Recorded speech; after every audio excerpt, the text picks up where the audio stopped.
Hello, Betty, you're right here. Hello, hello. How is everybody? Hello. Today we are extremely late. Yeah, we really apologize for that, but we really, things really happen. Sometimes we don't plan this exactly.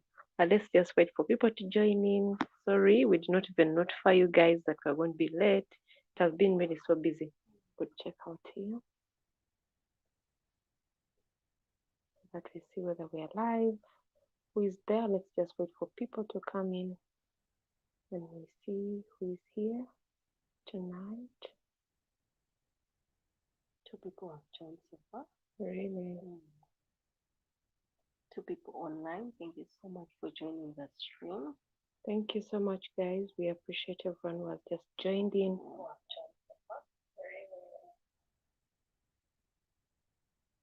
Yeah, I'm just trying to set up there. Hello, how are you doing? Who is watching us tonight? Yes, 3 people watching. Please leave a comment. Who is watching? Drop the comment where you're watching us from. Can you hear us clearly? Is the audio fine? Is the video okay? Quality good. As we promised you guys, we shall be coming here every Wednesday. Yeah, today has been extremely too late, but nevertheless, we are here with you guys. We appreciate everyone who has joined. Please just let us know where you're watching us from. Just comment where you're watching us. Let's just catch up a little bit. Let's tell you what's happening in Uganda, updates. Let's just catch up. Let's get to know one another so that we can be able to dive into the topic of the day. FB Nigel, hello, he's your brother from the diaspora. How are you, Nigel? How are you doing? How is everything? How is the diaspora? Which country exactly are you watching us from? Wilson, Good evening. good evening to you. How are you doing? Are you fine? Are you all right? We are really so grateful to have you here tonight with us. How are you? Just leave a comment of where you're watching us from. We are super excited, of course, to have you people. I'm watching from South Africa. Still Alpha, thank you so much for coming here. Thank you so much. We appreciate that a lot. How is South Africa? How is the COVID situation? Is it getting better? Are you people going back on lockdown? Are you on lockdown? Please let us know because AFP girl saying USA. David Thorne, both look great. Thank you so much, David Thorne. We appreciate. I'm doing fine. I'm watching from Oregon. Wow. We appreciate your love and support always, Wilson Jean. Thank you so much for joining us. We appreciate everyone who has been there from day one. You guys are patient with us even when we come here late. You guys are always there. Yeah, people come, you always love these topics, you love to support your girls. This is really amazing. We appreciate everyone who really takes off their time, their busy schedule. Yeah, every Wednesday, to catch up with us. Specific time, but you're still there. Exactly. That is really amazing. That really makes us really so humble that you guys are there for us all the time. You guys come here, you come and discuss with us all these amazing topics. So we appreciate everyone really. We appreciate you guys. It makes us feel like we are not talking to us alone. Exactly. We are communicating. Julia Caesar, thank you so much for joining. How are you? We are all fine. We are doing great. Today has been a very, very busy day. Yeah, actually, we came back from filming for you guys, and we just blacked out. I'm just being honest with you guys. We blacked out and we woke up. That's why we came a bit late. But at least we had to, because we promised you guys that we have to be here all the time for you. So that's why. Still, Alpha is saying no, we're not in a lockdown, but putting curfews on places. Alcohol. Wow. You have not seen any around here die or go to hospital for COVID. What about you guys? Yeah, we are also here. Still, curfew is in place at 9 p.m. Then something interesting today happened. The shows are opened, but of course from 7 a.m. to 7 p.m. So basically, people are going to be performing, but in open grounds. So crowds are going to be there, but of course they're going to be following the SOPs. So yeah, it is just like that. It's COVID is there, of course. People are dying here and there, but it's not so much. Things are getting back to normal, like the shops. But of course, we are still taking precautions. Precautions, SOPs. exactly. Though people are becoming reluctant here with the COVID situation, people are just, they don't care anymore. And now that we're in elections, people are busy, in campaigns, and they're just tired of everything. We just wish everything gets back to normal, but we hope so. Yeah, Flavia, girl, how are you? Sending greetings. Thank you so much. How is Germany? She's one of our first subscribers, by the way. Flavia, thank you so much. We appreciate you for joining us today. Yeah, can we have a moment of silence for the beauty? Thank you so much for supporting us, Epiny girl. We appreciate watching you guys. Oh, Flavia, thank you so much. We appreciate. How are you? How are the little ones? How is your family? Hope they're all doing great. Yeah, it is. It has been so long. It has been really so long. I need to catch up with your channel as well. Deborah said, hello, baby. Hello, Deborah. How are you doing? How is everything? How is the channel? Congratulations on your 1,000 subscribers, by the way. Yes, she hit her 1K subscribers. Congratulations. How is COVID there? COVID is still there, but of course, we are trying to get back to business here and there, at least shows, because most musicians were complaining that they're losing out of business. They can follow the SOPs so that they can make some little money.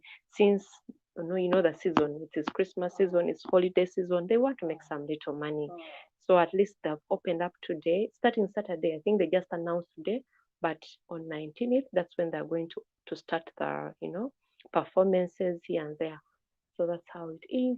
Hello, Liz. How are you doing? How is Luna? How is Mike? How is your family? Hope you're all doing well. Thank you for joining us tonight. Wilson Jin is saying 300 deaths and almost, wow, new cases daily. Wow, that is so sad. That is really so sad.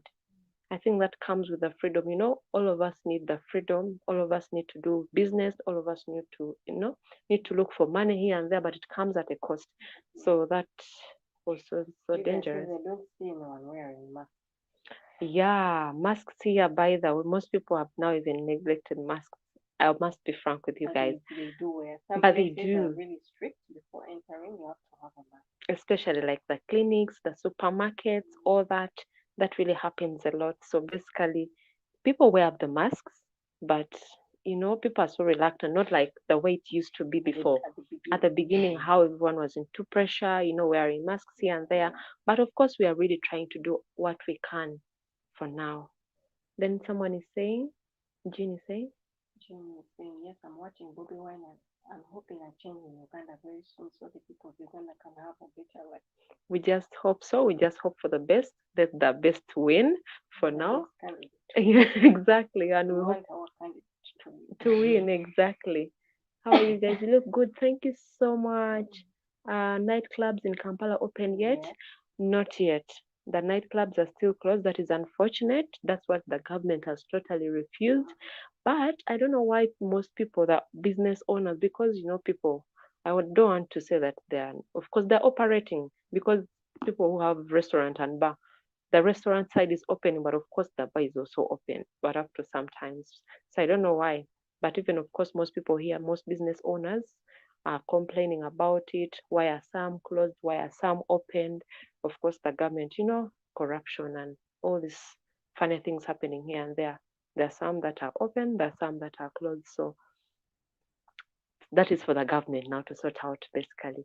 But there are some are open. Are we doing thanks, Sisi? Okay. What guy is the puppet? Yeah, we hope for the best, really. We hope for the best, and we hope we can get something really better for this country.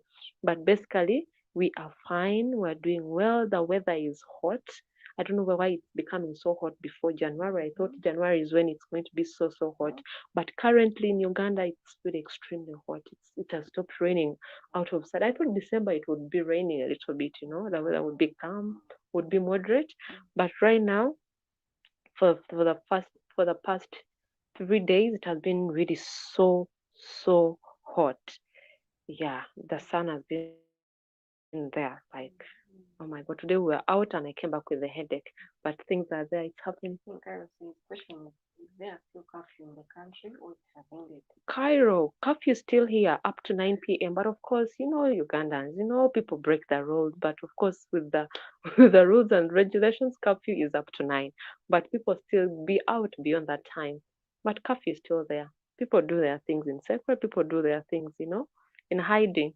But curfew is still on. Deborah said the things you cannot tired of the mask thing, but here in Dubai we have to have it, otherwise a fine of 30,000 Dirhams. if one with no mask. Wow. Here, unfortunately, we don't have that.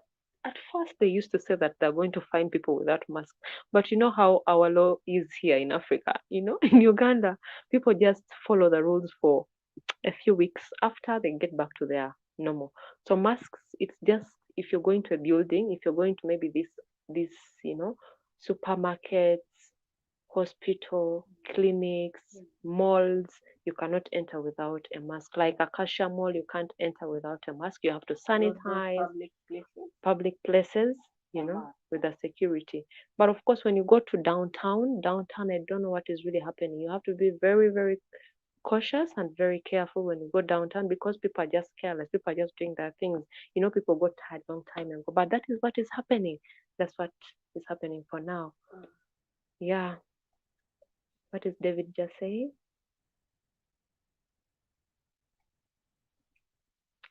Hi T and B, both of you are looking like angels as usual. I have a bit of chesty cold. Do you get my joke? Ready to Sorry about that. Hope you get better. We pray for the best for you. Hope you get something, to make it better. King Carol said, PNC, can you get arrested violating the curfew regulations? Yeah, you can. You can get arrested. You can be fined, because most people who go before curfew time, who drive before curfew time, you're taken to police. So basically, curfew is there. So you have to be very careful. But of course, people, try all means of cutting, avoiding all these traffic people who are moving around, the patrols who are moving around. They have their people, bribery is also there. So you have to be, you need to be smart. Sylvester said, BNC, I need a Ugandan wife. A Ugandan wife, you need to come here. Are you in Uganda already? You need to come to Uganda and you get one. There's so many of them, and you'll definitely get one. So, Boogie Talk. Boogie Talks. Hello, Boogie Talks. Long time. How are you doing? Your channel is really doing great, by the way. I always watch your channel and your topics just because I don't comment most of the time, but I'm going to be leaving their comments. How are you doing? When are you coming back for holidays? We expected, yeah, people to come here. So it's a holiday. Oh, you're fearing politics. Most people fear to come back home because of politics. They're fearing the political environment, how it's going to be, whether it's going to be violent. Because this is most of like December season has been like one of the best season in Kampala, whereby people come from the diaspora. Holiday people are here. Bars are open. There is party after party, people just enjoying. It's just fun. But this year, it is not really like any other like those other years. But nevertheless, we hope for the best. Really. Hello, Logan TV. How are you doing? How is the channel doing? Yeah, you guys are really doing so great with the Bobby Wine news. How are you guys? We need a collab. We need a collabo. It has been so long. Hope you guys are doing well. We appreciate your work and also your other channels. We always follow you guys on these other channels, entertainment channels. You guys are doing so well. Thank you for representing our country and entertaining people. You guys are amazing. We keep watching them as well. At least when you want legit news, go to Logon TV. They're one of those people like, updated with the Ugandan news. I think few Basamas came this time. They are scared of politics. Exactly. The Basamas here, the Basamas, if you don't know, these are the people from the diaspora who come to Uganda. A few of them are in the country already, but there's so few, not like before. I think they're not even going to have that much fun like it used to be. Because previously, oh my God, it would be crazy. Kampala would be upside down this time of the year. But of what I was saying? Why can't you get yourself? Got my uncle. Okay. FBN girl says, Bianchi, do you all listen to Spice Diana? She looks good. Spice Diana is one of the best musicians here, you know. When you come to Uganda, you need to dance to some of her songs, but we like her. Do you like her? Energetic girl. Energetic girl with confidence. So we listen to her music, I don't know by the way. about her music, but I love her style. Mm-hmm. You love her style? I just, not it like the music, but maybe the style. I think I listen to some of her songs. I like some of her songs really. She's energetic. I feel like you're bribing me wearing that beautiful red dress. David Cha, really? Thank you. I appreciate that. Then Logan TV, you are good. Can't wait for a collab. Yeah, we need to really catch up really very soon. It's been long. It has been really long. We did a collab with them. Yeah, a long time ago. Yeah, I think it was last year. We need to do something at least next year because you know the year is ending. We are already going for Christmas. By the way, guys, what are your plans for holidays in your country? Let us know. How is it that side? How are you feeling this time of the year? How is, excuse me, how is December? Let us know what is really happening. We're just using this first session for catching up with you guys before we jump into the topic of the day. Don't worry about that. Don't think we are going off topic, but let's just know from you guys. How is the year ending for you We guys? have about 9 minutes to go to end the catch up, then we begin The topic of the day. Let's just let us know how is the December for you in your country. And today, it's supposed to invite. Yeah, we are by the way going to invite some of you later on so that we can discuss. So gather all your points so that you can, you know, come and discuss. Discuss anything. Yes. And you can join. You can join. Yeah, I'm going to share the link later on with you guys. Yeah, let us know what is happening like December because in Kampala I feel okay for my own take about December and ending the year. I feel I'm super exhausted. I feel I need a holiday. I need a break. But it's really so hard. I feel I'm just exhausted. Who else goes into this exhaustion? Because end of year, everything, I feel like, oh my God, when is this year really ending? We need to start a new year. We need to do other things. I feel it's really too much on my side. I feel it is not really the best time of the year like it used to be before because December used to be a time, yeah, you used to relax, you used to, you know, places, there's so many places around town you would go, you know, relax maybe later on in the evening, chill, party, come back, meet people. But this year is a dead one. How is it on your side? Please let us know. Betty, how is your December treating you? This year we don't have December. You don't have December? We have cancelled December for this year. You just Maybe cancel next year. But how do you feel like maybe life and how do you feel about it? Tough. Just tough. We all know we are tough situation. Really? Just tough. There's nothing useful I've seen from it yet. December has really been the worst. Then Makazi, you are welcome for God eating in Nairobi. When is it? What the name banana? Makazi. How is it? How is it a festivity? Is it something like, you know? Let us know. God, I would love to have that God eating in Nairobi. Nyama choma. We should really come to Nyama choma one time, really. Tina, later I want you to Google the word thirst trap. I will do that. Free hosted by me. Really? Nyama choma, the goat meat. Where is it exactly? Is it in Nairobi? The feeling says some women pretend they want to live in Africa and flip after marriage. Depending to come to the USA. Exactly. That is the topic that we are going to be discussing later on tonight. Hope you'll be able to join. Yeah, feel free to join. Exactly. Because this came from, of course, so many concerns from you. You people requested for us to discuss about that and what we think about, of course, the whole situation, what we think about the topic. But still, don't worry about that. We're going to be talking about in about 6 minutes. Yeah. Start the topic. We are still catching up with you people. Yeah. So Christmas is, to me, is only a good home and much more in the village. In the villages, yeah. In Uganda, by the way, most people in December prefer to travel to their hometowns. The celebrations are not usually here in the city center. The city center is usually very boring. Most people travel up country with family, meet the old one. This is the time of the season in Uganda where people go and meet with their relatives.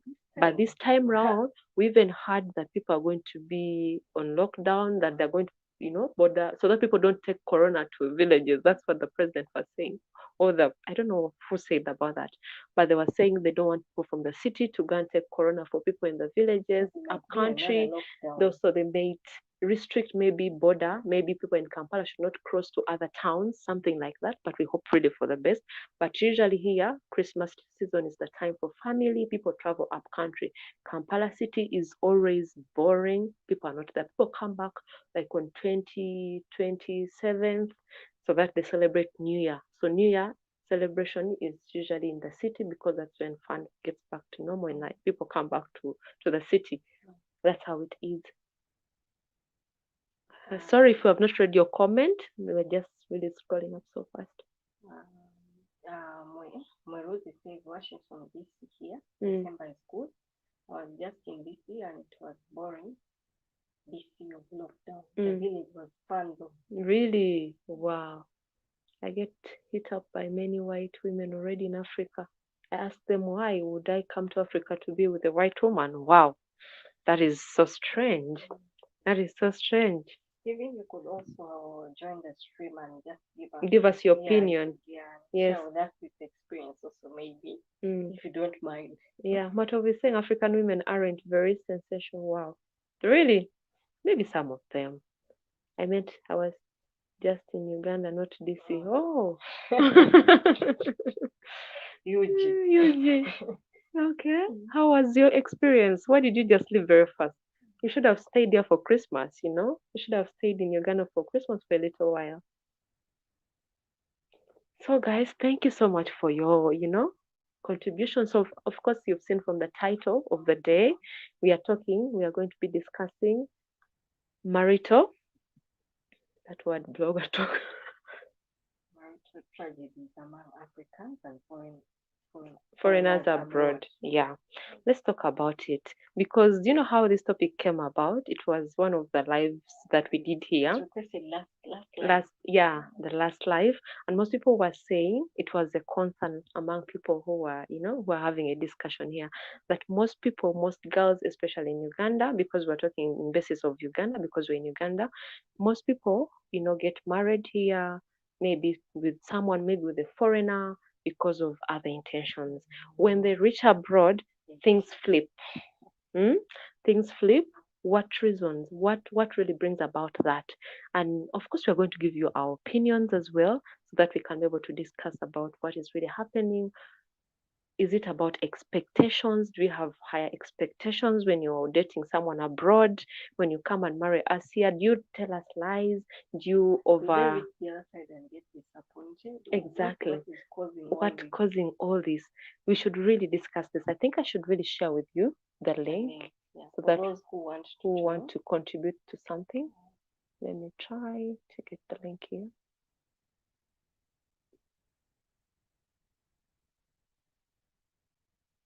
Okay, I'm just trying to share with you people the link. Sorry for my finger that is on the screen. Trying to copy the link. Just trying to share with you people the link and feel free to join. This is a discussion. So, and now that's all.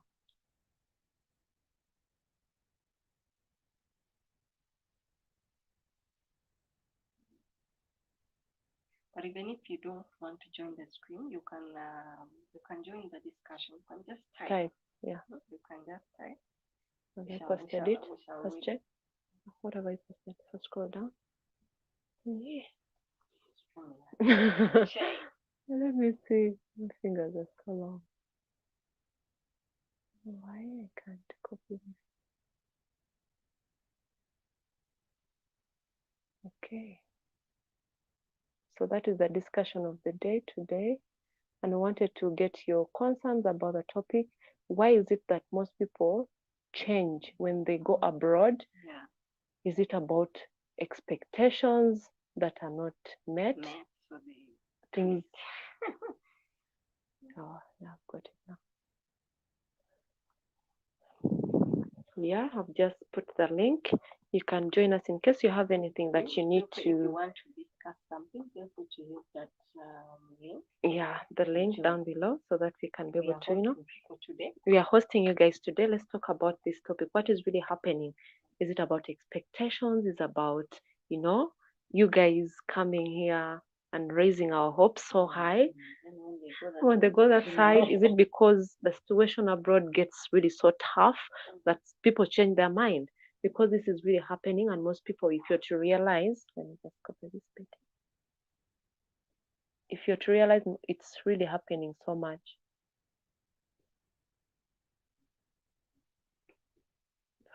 For me that link so that it doesn't disappear. Yeah, we are hosting you people, so please feel free to join the link if you want to join the conversation. You may not use audio, video, because most people don't want to have video.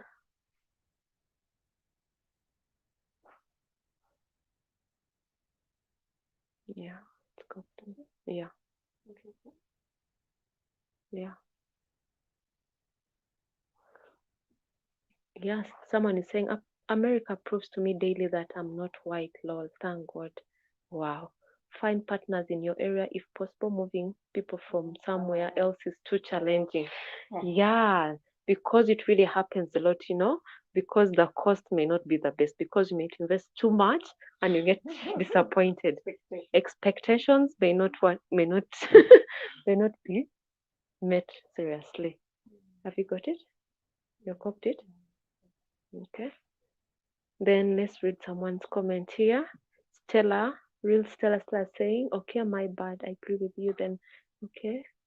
I don't change their themselves, but you probably don't know because you didn't spend enough time with them. Okay. Maybe before you take someone, you go with someone abroad. If you've met someone maybe in a different country and you maybe wanted maybe to relocate with that person, you need to first learn the person very well. You shouldn't be out there and you don't know what this person is all about. We have one guest here. Let's see here.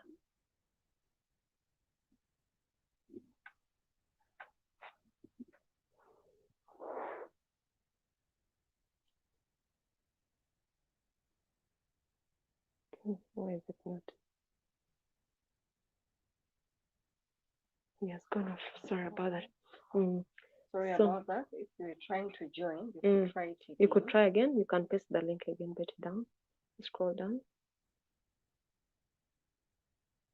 Yes, we need to read all those comments. Let's keep the conversation going. Please like the video as well. Support the channel so much. We are here to discuss this amazing topic you guys suggested, and we're going to give our honest opinion.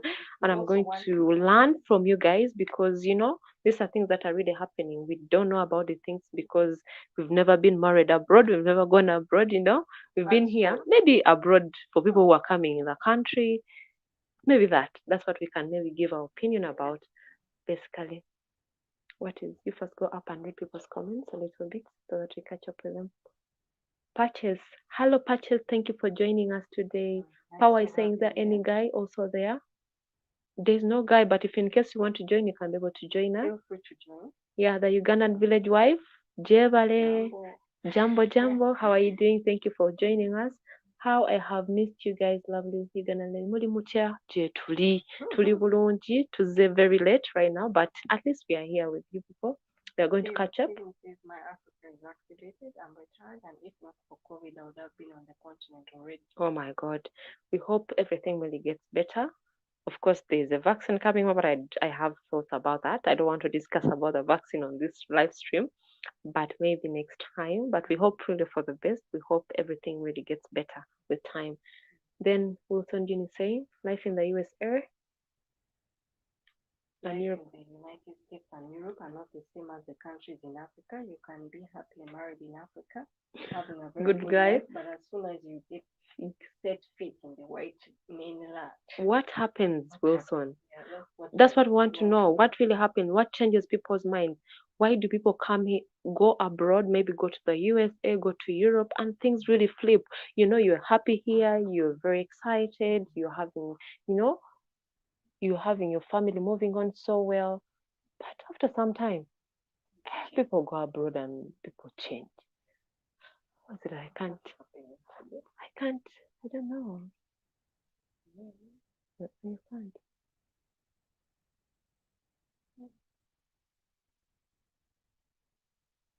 SC256, are you there? Because we're trying to get you, but it's failing. I don't know why. It's off again. Yeah. Sorry for the inconvenience, but we are trying to get you, but I don't know what is really happening. Wilson, you're still saying something. What really happens? You could really let us know, because we want to also learn from you guys. What really happens? Is it about hardships? Is it about the cost of living? The cost of living changes, because literally in Uganda, I think you'll be enjoying, because the cost of living is not so high here. So I feel sometimes people cope up so well, when life is okay, when they can manage the costs. Maybe when they go abroad, there is 50-50. Maybe when you're here, you're used to the guy providing more than you used to provide. But when you go there, you also have to work so hard, extremely hard. In the Europe, in the US, you have to extremely work, to bring something on the table. And that is not something like maybe you're not used to, because if you're an African girl, if you're a Ugandan girl, your man is supposed to work at least an extra mile. Look, I was married for an African for 12 years. Okay. Okay. In that time, we only had one argument. No, it's not about expectations. It's about honesty. Knowing yourself. Okay. So it's not about expectations. It's how you know yourselves. How long did you know yourselves before you took this lady abroad? Expectations can come out. Yes, because the honesty that you have between yourselves.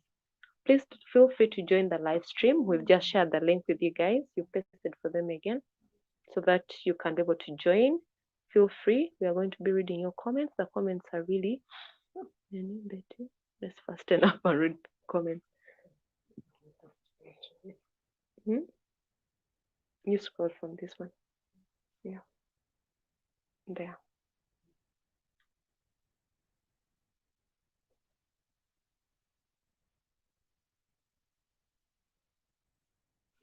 Yeah. Please feel free to join the conversation. Matovu, you promised us that you'll be going to join. Please join the conversation if you. Matovu, I want you to give us some of the stories. You've been abroad for a long time. You've been in Uganda. This topic, yes. Want to hear from you, Matovu. Abu Matovu, do you have anything? Yes, because you were saying that there are lots of frictions between these two cultures. Yes, culture is one of them, really. Let's just pin this.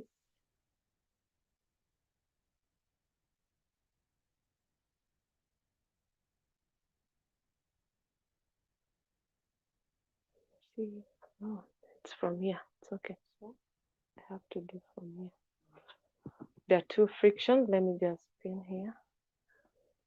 Yeah, there's so many frictions between culture. Of course, culture is one of those things that bring friction between, because your expectations. You're in Africa all your life. You've been here, and you go to America. You go to Africa. To Europe, and things are quite different. What do you expect? Maybe you may change. Maybe you will get someone that you're running to all the time. Yeah. Feel free to join. I don't know who is trying to join, but also going off. So please try to join the conversation. Let's just read their comments. Betty, you can be able to read. Welcome, Tina and Betty. You can have a way better life in Uganda than abroad. If you have a decent place to live and can afford to feed yourself. Really? Why is it that you don't want us to have a chance? To stay abroad, it's so hard. Is it about the economy? Is it about, because Uganda Village Wife says, I'm late on the subject, but I would love to join the stream. Please join the stream. Give us your opinion as well. Please like the video as well. If it's your first time here, my name is Tina and she's Betty. Thank you for joining us. Yeah, so the topic on every Wednesday, we have a discussion, of course, to discuss with you people on topics that you suggest, to catch up with you guys and also have a conversation, real life stories, real life things that really happen here. Then Steven says, I'm worried about the King King of Obu Tunda in Uganda. His posts are few. is, by the way, doing well. Do not get worried about him. He's But doing. working. He's We always working. see videos being Yeah, we talk with him sometimes, but it's okay. Don't get worried about him. posts often. Often, but it's really fine, by the way. That's what I know from the last time that we chatted with him, just not a few days ago. So King of Tunda is okay. Then King of Tunda had me on my way coming to Uganda. You need to come here, really. You need to come and see what is happening. I know most people are fearing the political environment right now, but after January, our election is in January 14th. So never worry, just come here. And of course, give us your opinion about the topic of the day. What do you think? First, scroll down better and make the comments. Mm-hmm.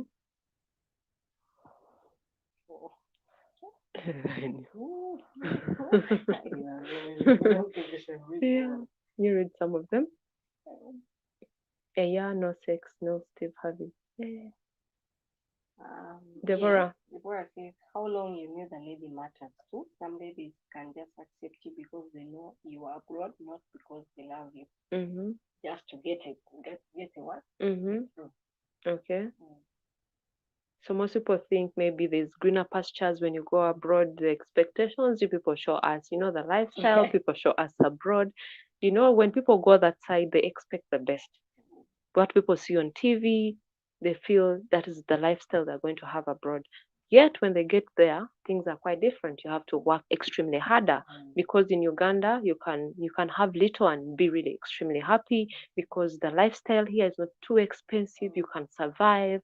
You can easily, have a good lifestyle here with the little money that you have. With the little money that you have, you can really have something really good for yourself and a lifestyle like people abroad. But when you go out there, things are quite different. You have to work extremely hard, to be having a good life. Is the Western system that in place? No, love is the West.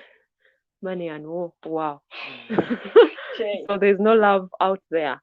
Wow. Yeah. We dated for a year, no sex. We took the time to get to know. 10 years was like a day. Wow, Clay Taylor, that is really amazing. That is just so rare. You did it for a year, no sex, nothing. Wow, that was amazing. This again. We hope so. Let's have someone here. Oh, there are two people.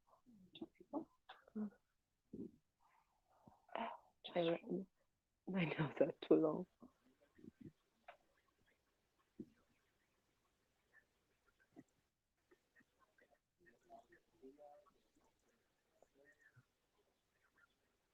Hello. Hello. Hello? Hello, how are you doing? I'm good. Okay. I was taking a break from work, so Okay. I have five How are minutes to you answer the doing? question. Okay. You're waiting for your opinion. I'm good. What was the question again? Yeah, but Let's discuss marital tragedies among Africans and foreigners abroad. Oh, yeah, it's very tough. Um, I think it depends. I think people coming home to find somebody seems like a good idea sometimes, and sometimes it works. But there's such a disconnect. So if you come, say, to the U.S. or Europe or whatever, a lot of times it's very boring. The weather's different. You don't have friends around. You can just go to people's houses anytime you want. It's very rigid. Just working. It's not. It's very stressful. Plus meeting somebody else also. So usually it's very difficult. But if you do, if I like I was commenting, I think it's always better to find somebody where you live. You can find an African person who lives here. You can find even a white person. It's whatever. You don't limit yourself to certain groups because you might want something so bad, like you find an African woman, and then you end up finding because you want it so bad, you don't see some other signs. And this works for both the person there and here. People come there and they lie, They promise things to women or men, and they come here and it's not the same. So it works both ways. It's not just, oh, somebody's coming for your money, you know?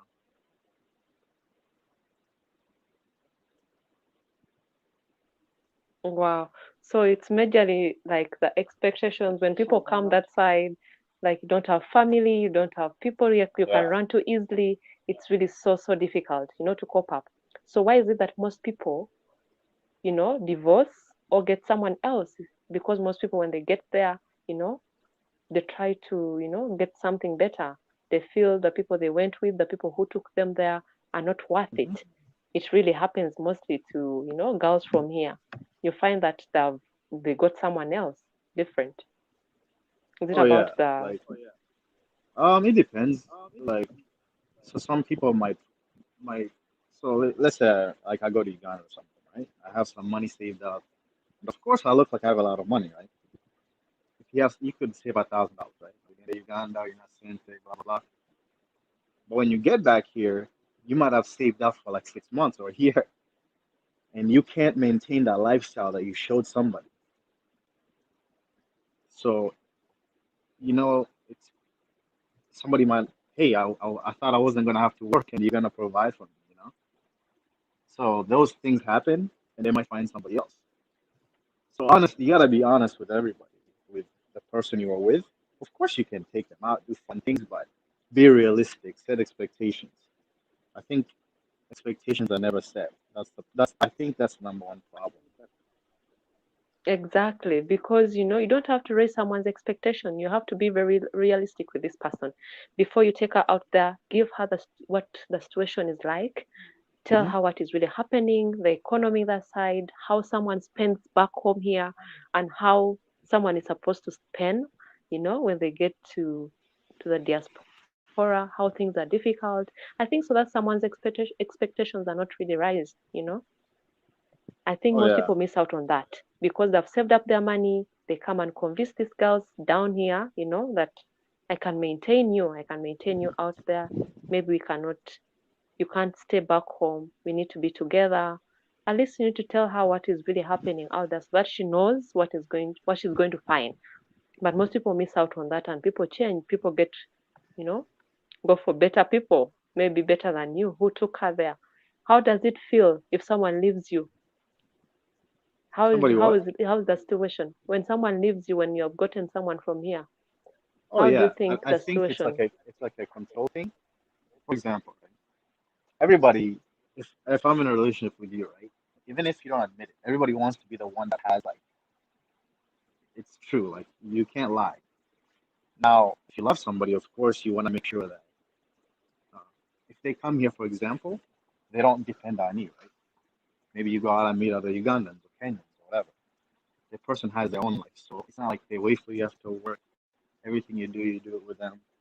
So it's you can manipulate that situation just like anything. But if somebody needs you, like if I bring you here, right, and I'm at work and you cook and clean or something, you're still working. It's not like you're not doing anything. So it's how you value those things. So I can't say I don't want somebody to need me because that's not a good relationship if somebody needs you way too much compared to you guys both respecting your what's the word I'm looking for your roles. Thank you so much for that point. I wanted also to know about like the frustration, when people go that side, how it is, the situation, the bills are maybe so hard to maintain, and this person has to get a job. Maybe someone doesn't get a job immediately, it takes some time for someone to settle in, to maybe look for a job somewhere as a lady. Doesn't it bring like frustration and maybe someone feels like, I think I need to go back home, maybe I need to find someone who Someone can easily better. exactly So someone because begins to weigh, why did I have to why did come I have to here come here?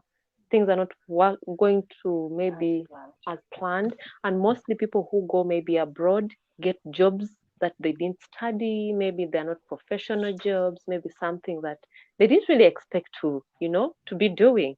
Because we've had some friends going abroad and they're doing jobs that they didn't ever expect to be doing. But because, of course, they're well-paying jobs, because if you do such jobs maybe here, you couldn't earn anything. But when you go abroad, you can earn, you get something.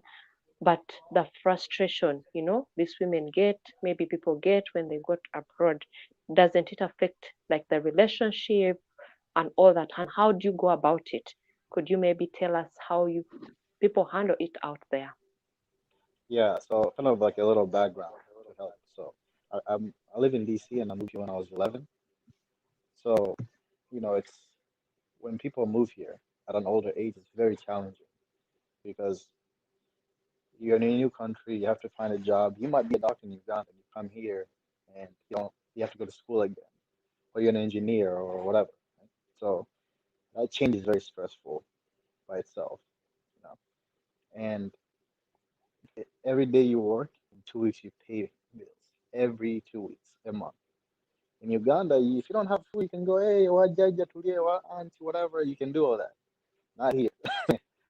So that stress of every month having to pay up is challenging. And then if you bring somebody here and let's say that, first of all, you can't work right away. It takes a while. Get your papers, whatever. So maybe you don't have enough money. This person came here, back home, they need them to send some money. So all of that stuff, it has to be talked about. So if you come here and your judge needs money for food, while we don't have money for the bills, it's very stressful. So it's it's it's obviously there's a lot of good things when you go abroad in most countries, but people don't remember back home things are a little bit more relaxed in regards to sharing bills or food stuff like that. There's a more communal thing where it's not here. So yes, you can make a lot of money. Yes, you can do these things, but in the beginning, it's very tough because there's a lot of things that are in Uganda, for example, people don't notice how great it is, right? It's taken for granted, where you don't get those things when you go abroad. I don't know if I answered your question, but Thank you so much. Wow, wow. We have the Ugandan village wife on the stream. Hello. Could you let us, hello, how are you Hello, muri doing? mutya? Yeah, So Tuli, I say Tugambot, yeah. I say to myself, Mm. maybe the village wives are not allowed on camera, so let me just stay in my Oh, lane. Um, no, it's so okay, it's okay. I just thought that I share something before I go for my Zoom prayer meetings. But Okay, I joined the live stream a bit late. it's okay. Nteese mu Luganda mu Luzungu. You're not English mostly. English, mpozzi muyina Mm. bazungu ababalaba bonna bonna bali mu America mbawulidde Oluzungu. Kaakati munnange, all right, let me try. Mm. Where is my Ugandan English? Come on, come on, come on. Right, yeah, I think I got this. Um, so moving, it doesn't matter whether it is moving from Uganda and going to a different country, or moving from a different country and going to moving from Europe and going to Africa. But the fact that you're moving to a totally new country, new community, you're only going there for only the person that you know, and that is the person you're in love with, it can be really, really daunting. But also the expectations, people expect so much, especially if you're moving from Africa, going abroad to Europe. It doesn't matter where you're going, but for as long as you're moving out of your country and going to another country, there are a lot of expectations, and those expectations start with first the individual. I think, Babirao, you picture yourself that, when I get to this country, life is going to be like this and this. People see things on social media and how people are displaying their lives, and they think it's all a bed of roses. But it's not like that. Reality hits you the moment you're out of, the moment you get to the airport, the other end, right? That is when reality really kicks in. And you've landed on these lands, is completely different. The only person you know, if it is if your partner came for you or your husband or whatever, that is the only person you know at that moment. If you have a chance to travel with them all the way, or they're waiting for you at the other end, and when they wait for you at the other end, they're the only people you get to see. They're the only people you get to know. You've got no friends. You've got no uh, you've got basically you only have that person. And then when you start thinking about all these expectations that you had, when I go to the UK or when I go to America, it's going to be like this, it's going to be like this. But the other thing you've also got to remember, uh, it might be honeymoon period for the first few weeks. Remember, you don't have a job or anything. And then your husband or your wife, they've got to go to work. They can't be in honeymoon period all the time. And so you're just going to stay home by yourself. Yeah, a lot starts going on in your mind. If you don't have children, and then the only thing you'll have to keep you company is TV and stuff like that. And so you left your country, you're supposed to be spending time with your husband. They've got to go, it's a very, very hectic life. It's very, very busy, and it takes time for you to blend in and fit in. And if you meet somebody who doesn't really is not outgoing or doesn't socialize and stuff like that, then there is trouble. Because, like, let's say if they don't have a church community they belong to, it's going to be difficult for you to know anybody or to make friends. And the other thing is also the pressure from where you've come from. People expect when you get there, oh, if I tell you my own experience, people started contacting me for money in a couple of weeks. Wow, you could share with us your experience. How did it Me, go the me, first mine, time? me, mine. Compared to other people, I can say it's a bed of roses. It wasn't perfect, but it was good because I knew we were in a long distance relationship for how many years? Let me see. Uh, for about 4 or 5 years. My husband used to come see me and then come back. And then, I didn't manage to convince him to live in Uganda, so I had to leave. But because my husband belonged to a church, and he used to run a Celebrate Recovery course in the church, a course that he was so much involved with the homeless people and helping people overcome addictions. And so at the groups he used to run, obviously he used to tell them about me. It's like I knew people before I came. So when I came over, I wasn't like I didn't belong to any community or anything like that. And I am a bit of an outgoing person. I can easily connect and make friends with people. But my church community was the very first place that was easy for me. And my husband wasn't pressurizing me into like, you've got to go to work, you've got to do this, you've got to do this. No, that didn't happen for me. I didn't have that pressure. And I didn't have pressure from my family. When I talk about family, blood family, these other people who were sending me messages for money in a couple of weeks are cousins, friends you went with to uni, or send me this, or send me this. They see a picture of you and, why are you not dressed like this and this? That why am I supposed to change? Exactly. I am still the How are same you supposed person. to change? Yeah, people Yeah. look at me now and they're like, naye gwe naawe olinganga atali bweru nti konze nti kalimwagala mbeere ntya. Me, I'm still the same person. I don't have to pretend to be somebody that I am not. My husband was very, very supportive. But if you've and the other thing that I want to point out, you don't know somebody until you start living with them. You don't. You can never know somebody until you start living with them.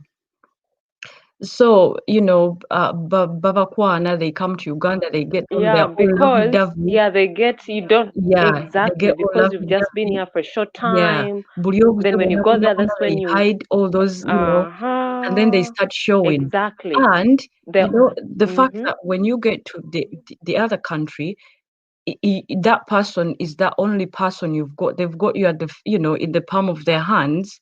if it is visa issues, you're dependent on them totally. So if you find the control freaks, then they got you. Then that's how people end up being depressed and stuff like that. I know one couple, they met online, they dated for 3 months and got married in Uganda. When the girl came over here, we shared our visa experience with them and they got the visa. But when they got here, they started having issues. Under a year, they separated. They're not together because they only dated for 3 months and got married. That was a really short time because by the time you And get sometimes with the when person. abazungu nabo tebalinda, if they know what they want, they know what they want. If they feel they want Exactly. to marry you, and then if they find it, oh yeah, let's get married and stuff like that. So, but we used to talk Yeah. to them and to talk to them, but they're not living together now. They separated. They're actually They divorced. separated already because I They're realize actually divorced. most people abroad who come here want to rush things. They rush things so fast. You've not known this lady. You don't Yeah, know they her don't get to know each expectations. other. You That's the don't know problem. her background. You don't know where she comes Exactly. from. Because there are some people, who have a different lifestyle. They don't portray to you. So when you go, No, maybe you go can on, even go on. never know that somebody snores, and maybe when they come to Uganda, bayinza okuba tebafuluuta na kufuluuta, they pretend. But when you come over and then you start living with them, they know that they got you.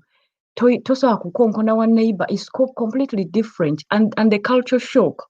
Yeah, and sometimes the people you see, sometimes they have they have they have been made to they have to choose between you and their family, because most of these men come over to they travel to get partners. Their families sometimes are against it. So you come, and if the family is not welcoming, tebakwagala from the word go.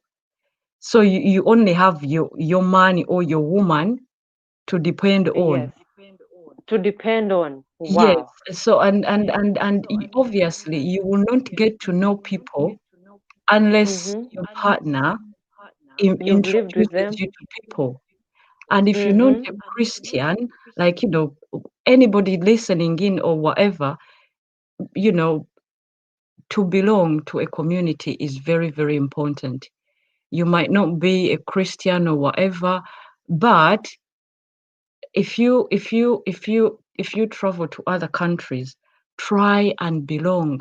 Try and belong to a community, because you will find support network there.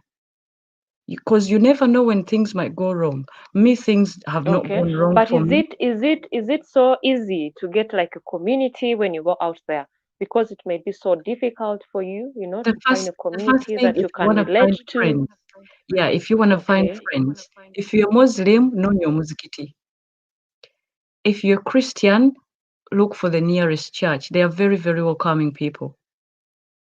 But the church, I'll just me, it's not that you're just telling people nti mugende munonye Mukama Katonda abakwatirako eyo, then they end up being saved.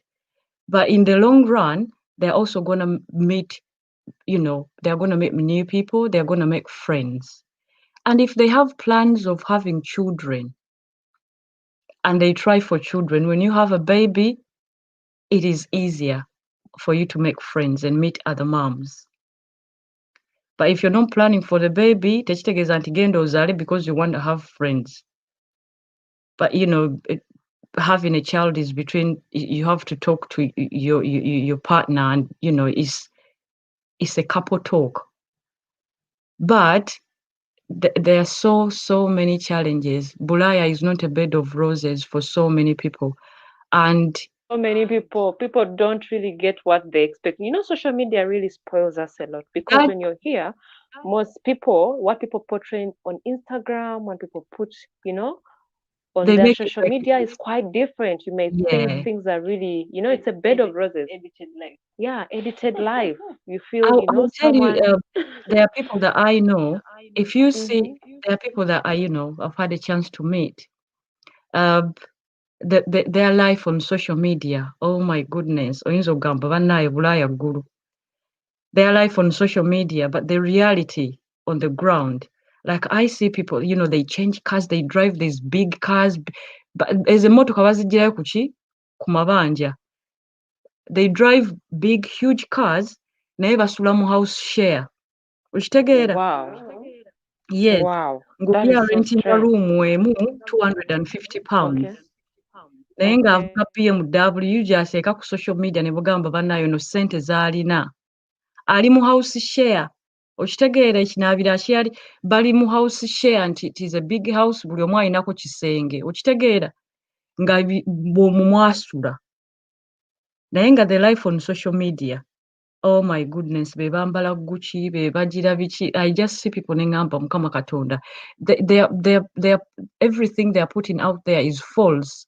But our wrong impression to people who are not here and they desire so much to come abroad. And the other thing, some people might be males or female.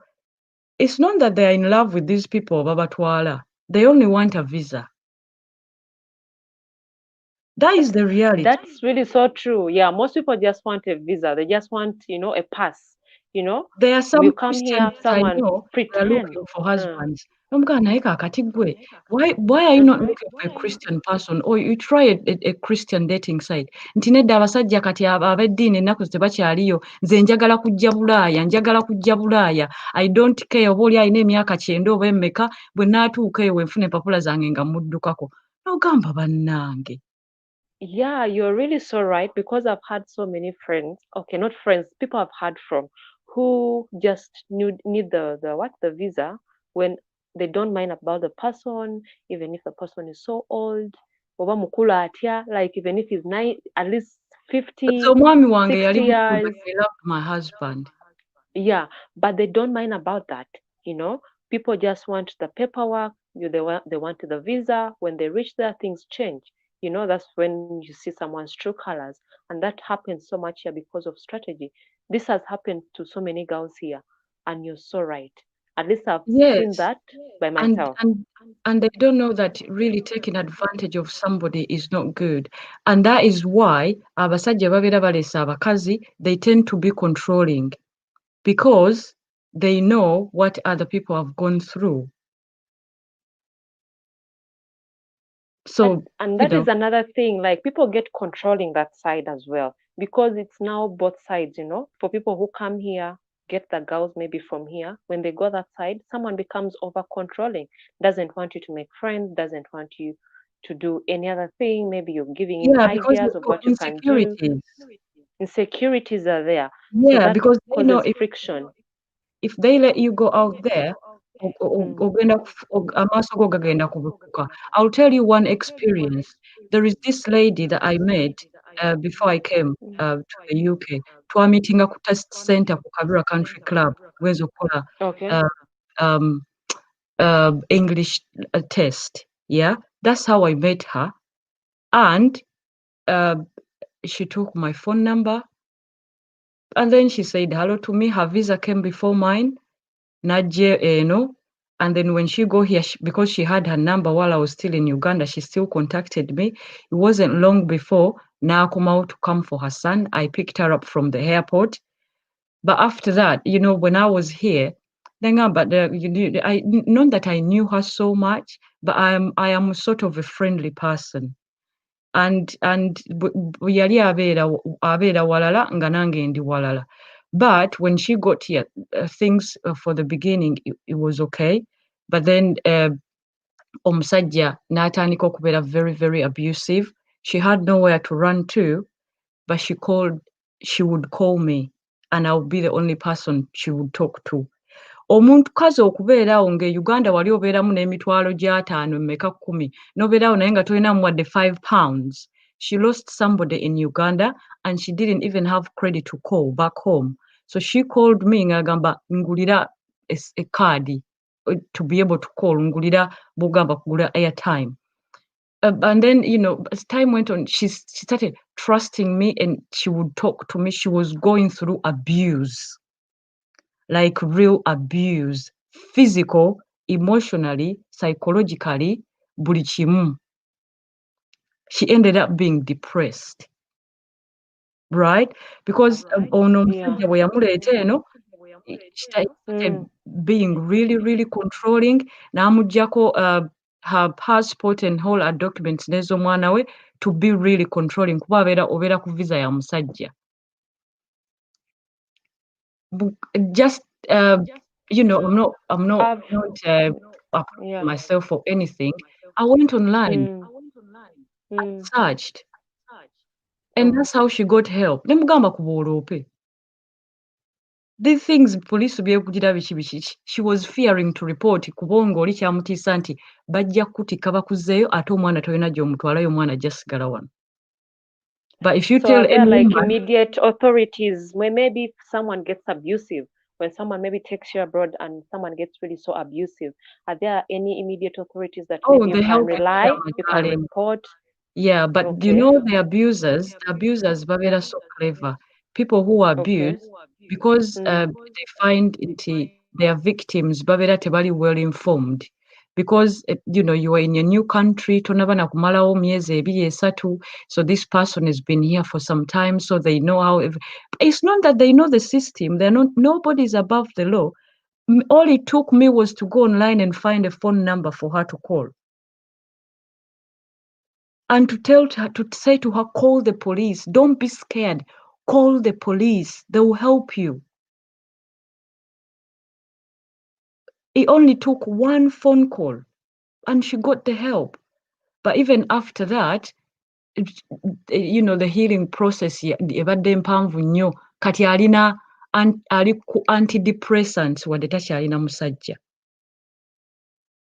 And I've realized most people who go abroad get into depression. What really causes it? Because of all the difficulties. Because most people, even, depression is not really so common here. I must Yeah, say that. it is People get because depression here, but it's not like the way it is when people go abroad.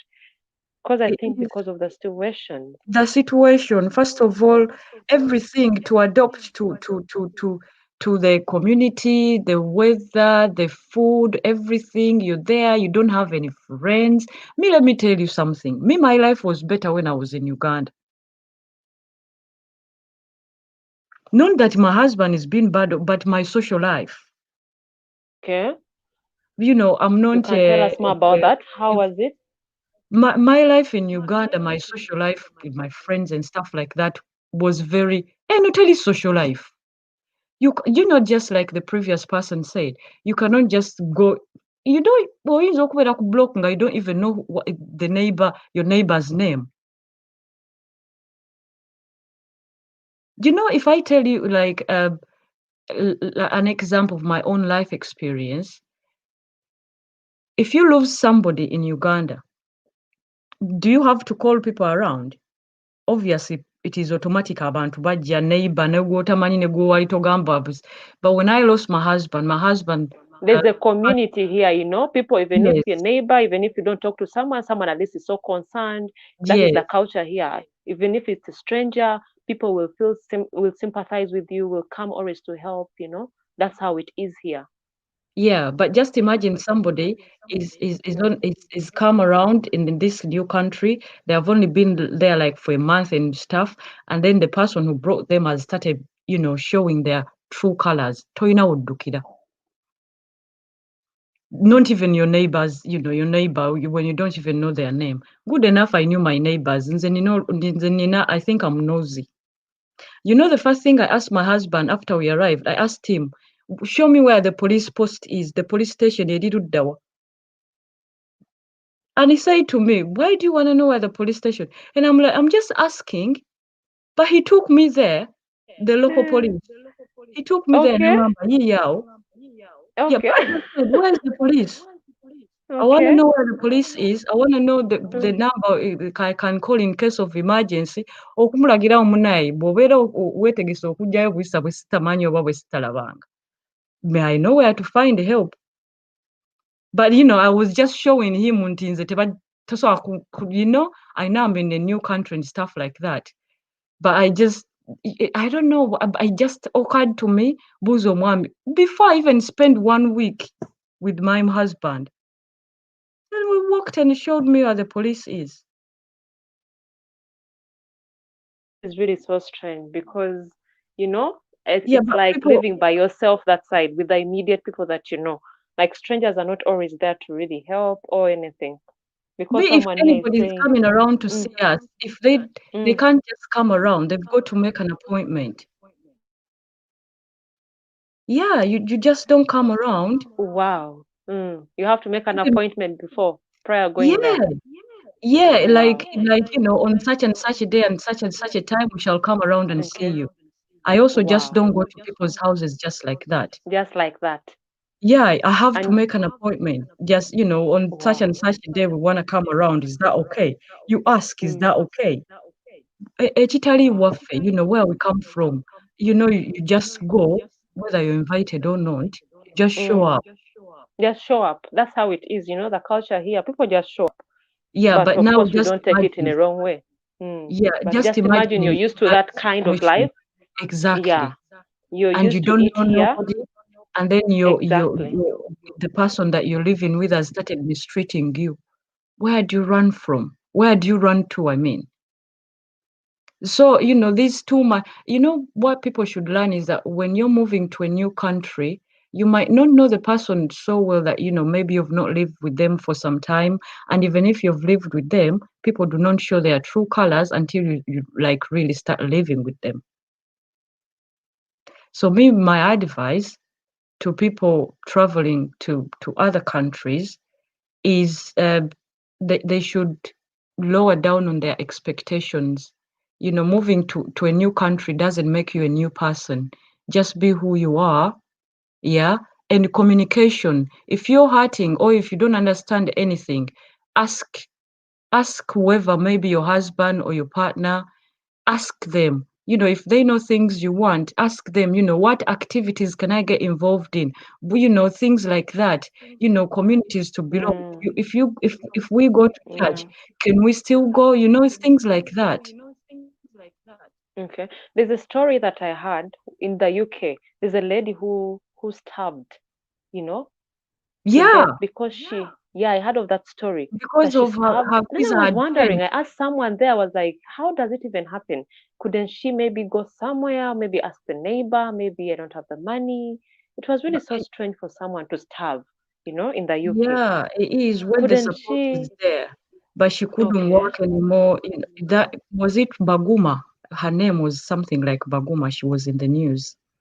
But Hi, ladies. hello. Hi. Sorry, Um, I think I'm taking so hi. long here. Ngenda No, kudduka no, no. bakika. It's very okay. We were listening to your submission. So, Oh, yes, I wanted to say, um, you're talking about the lady who starved to death in mm, an apartment. I don't know, was it in the UK? yeah, it was. Yes. It was in the Now, UK. yeah, yeah. Now, there was another situation that I had. I have close friends that live in the USA. They live in Boston, Massachusetts. So I was told that for instance, if you're Ugandan and you go to visit, maybe if you've relocated to the USA and probably it's Boston where you're going to live, there's a way Ugandans tend to distance themselves from you. They look at you suspiciously. Um, it's a story that I've heard a couple of times. They look at you in such a way that maybe they don't want to associate with you very much. Probably you're most likely going to know what their life is all about, or probably they don't feel safe with you. So there has been those moments where when people leave the country, they're excited, but once they get there, nobody gives them an induction that this is how things are here. So um, everybody seems to live on their own. So even the people that you thought you'd rely on out there, you'll find like some of them probably don't want to be with you. Probably they'll give you say a week or two, and then uh, they'll probably give you this. They'll give you an indication that you've overstayed your welcome. Gained away. People are busy, my darling. People are busy. Tebalina budde. It's not that Mm, they don't want to associate with you. but people are working, in and out. People, what I know with people, like, the people I know coming from Uganda, they are chasing money, money, money, money. And so there is no social life. But it's not that, you're not going to expect anybody to give you an induction. You should get the induction from your partner, whoever's taken you abroad. Mm. You don't supposed to be dependent on other people. And so let me tell you the truth. To be honest with you, I don't associate with how do I say it? Nobody gave me an induction. I want questions. I ask. I don't ask strangers, because that also bw'osalawo ne weewaggula from this, especially if your husband or whatever they are Ugandan, ne weewaggula, and you start going to ask other people's things that you can ask your partner or whoever eyakutisa okujja Uganda, that also can create problems in your relationship. So it is best, if you want to know anything, ask that person. You can ask them even where you can find a Ugandan community. Like, if they really care for you to have a social life, they will say to you. And actually, if they're really, like, they want you to live a normal life, they'll do their research before they bring you around.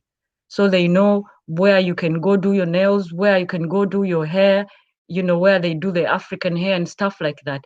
They should do the research for you, because you're going in a totally, you don't expect other people to do homework on behalf of your husband or your wife. They should know these things before they bring you around. Nebamanya nti ndese mukazi wange, yes, she's been doing her nails in Uganda. She's been, she's coming in a white community. Not every hairdressers will be able to attend to their hair. Where can I take her? Stuff like that. Where things like that. Now, mutwalawa, if she's been going to the gym, you've got to do all your homework well. You don't expect other people to do homework on behalf of the very person eyakutise n'akujja Uganda. People are living a busy lives. True. Yeah, True. You you don't mentioned expect a different person to give you an induction nga yakulese tasobodde kuwa induction. There's something important you mentioned, that it's important for your spouse to be in a community, say if it's a church or a mosque, because these are the people Exactly. it's like a support structure. I Exactly. really You wonder. find, I wonder yeah, people who don't have such communities. I do not know how they survive. I want to assume that they're the ones that usually get into chaotic situations and end up in jail. But and like can you I said, be honest with you? mm-hmm, If you say that people like Ugandans maybe, or other Africans, they don't give an induction to their fellow Africans. So they can give you attention for a few weeks and they think you've overstayed your welcome. You know mm-hmm, what they do? Some instill mm-hmm, fear in you. They don't help. They are telling you things to instill fear in you. They're not helpful, because people are living in ignorance. People do not do their research. Things about countries, every information. Me, I came knowing things. I was back in Uganda, but I knew what to do and where. Me, I was just testing my husband when I said the police said Rudawa. Obviously, I knew the address and whatever, but I wanted to see if he would tell me the truth. Yeah, they don't want to go and read government websites here. They don't hide information. Phone numbers are there and everything. If you want to know things, even just searching for um, uh, communities or social groups and stuff like that, you can find everything online. But oh, pardon me, if you decide to look for a Ugandan community, you might find 50% or 90% they don't have the actual papers, the documentation. They are not legal in the country. So if people who are not legally in the country, obviously the information gibajja kugamba, it will not be helpful. They will be instilling fear in you. They are the kinds of people who would say, oh, banayo gira ogumirayo omusajja, it is only 5 years, ogira oguma sigaleyo banaye empapula, but you cannot stay in abuse for 5 years. There is yeah, help. that's true. Mm, There is help. That is so true, because I've had so many people, they stay there because of papers. and mostly they fear the community, because I've had so many people who have gone abroad and they say the community that they meet instill in them fear. In that, in case maybe they ask you, how did you get here? Did you come with your spouse? How did you come to this country? They try to intimidate you, because most people intimidate you so that you don't get help Exactly. from them. And this is And really it's so not, you common. can't get help Yes, from them. people. They can't help you. Yeah, you can't. They can't help you. They will instead, you will Mm, be a topic at their dinner time, So my right? question The is, problem is people, when they come, they trust their fellow Africans, but abazungu, they are very open. That lady that I was telling you about, I say to her, stop listening to whatever community bakugamba what Ugandans are telling you. That kind of thing. If you need information, I actually, because I knew her actual address and the postcode and everything, to search for a citizens advice bureau in her area. You go in there, you're helped. And if it is domestic abuse, you get help immediately by just making a phone call. Immediately, at least somebody will be there to listen without judging you. People so Uganda, they'll judge you before they even give you any help. so I Somebody wanted to ask, being I abused wanted doesn't need I to be wanted to judged. ask I wanted to ask now, what are the sorts of conversations that they have in the closed communities, say if they are churches or mosques, or if they come together as a group? What are those things that seem to bind them together so that they can progress as a community? Do they talk about coming back to Africa where they came from, to Uganda in particular, or working together? I mean, emboozi yaabwe ebeera ku ki? Kakati bukwano nze sijja kumanya mboozi yaabwe gy'ebeerako kuba it all dawns down to the person. If my church community sijja kugenda kugamba nti ate bannaaye, first of all, if I'm looking for friends, I'm not going to be looking out for Ugandans only. I have seen Ugandans. I have been with Ugandans all my life where I've come from. If I want a number of Ugandans, I can find them in Uganda. I'm not saying into your no me, I don't like where I come from and I don't like my people. But sometimes it's better to distance yourself from people you already know if you want to be open-minded and want to find out more things. Like if you ask me about emboozi zaabwe zibeera ku ki, my church community, like the church we go to, obviously, if I tell you the very first time that I went to church, I went with my husband. Obviously, I knew a few names before coming over. You just say hello to people and stuff like that. Most of them nga si baddugavu. Most of them nga bazungu. Obviously abazungu tetujja kwogera nti no ate tuddeyo Uganda nti oba ki. But abazungu, there is the way you interact. It depends on how you approach people and how you introduce yourself and how you say hello. That is how you can come up with the conversation. Tobeerako na topic nti eryawo. Then you will know, within the church, you will know nti on such and such a day, tubeera ne Bible study ewooli. On such and such a day, tubeera ne Bible study ewooli. That is how it starts. Like, n'ogamba, n'otunulamu nti no, all these, maybe there are 5 Bible studies in a week. Which one is closest to me? Obviously, you're going to find people there that you did not even maybe see in church. You're going to meet new people. And people in these communities, if they know that you're new in the community, they will give you attention. They will want to show you around. They will call you for coffee. Go and take a walk. Go to the park. Beba kutandika nga tonaba na batandika. Naye kaakati ojja sanga munnayuganda bannaye mpozi gova Masaka ewali eri ogundi bannaye abantu baawali balogo ze emboozi okitegeera. So there's a lot of work Wano to mu do. Uganda temulina kipa kye mugenda kwogera. Then Like William has said, there's a lot of work. there's a lot of work to do A lot of because work to do. clearly Yeah, me what I advise people, because people are not supporting. me what I tell people, me at least people I interact with. Let me tell you something. That lady that I've told you about, Namusinkanako, then there is another one. There is another one. I've never met her, but she met me through Facebook. But up to now, we communicate. Era ye no mwami where they want to come and see me. Because I am the person, like, she even calls me a sister that we talk to. She gets stuff. You know, you will not be telling everybody. First of all, our Black community, if you confide in them and tell them what you're experiencing, what you're going through, bagenda kuba bakusekerera mu kikonde.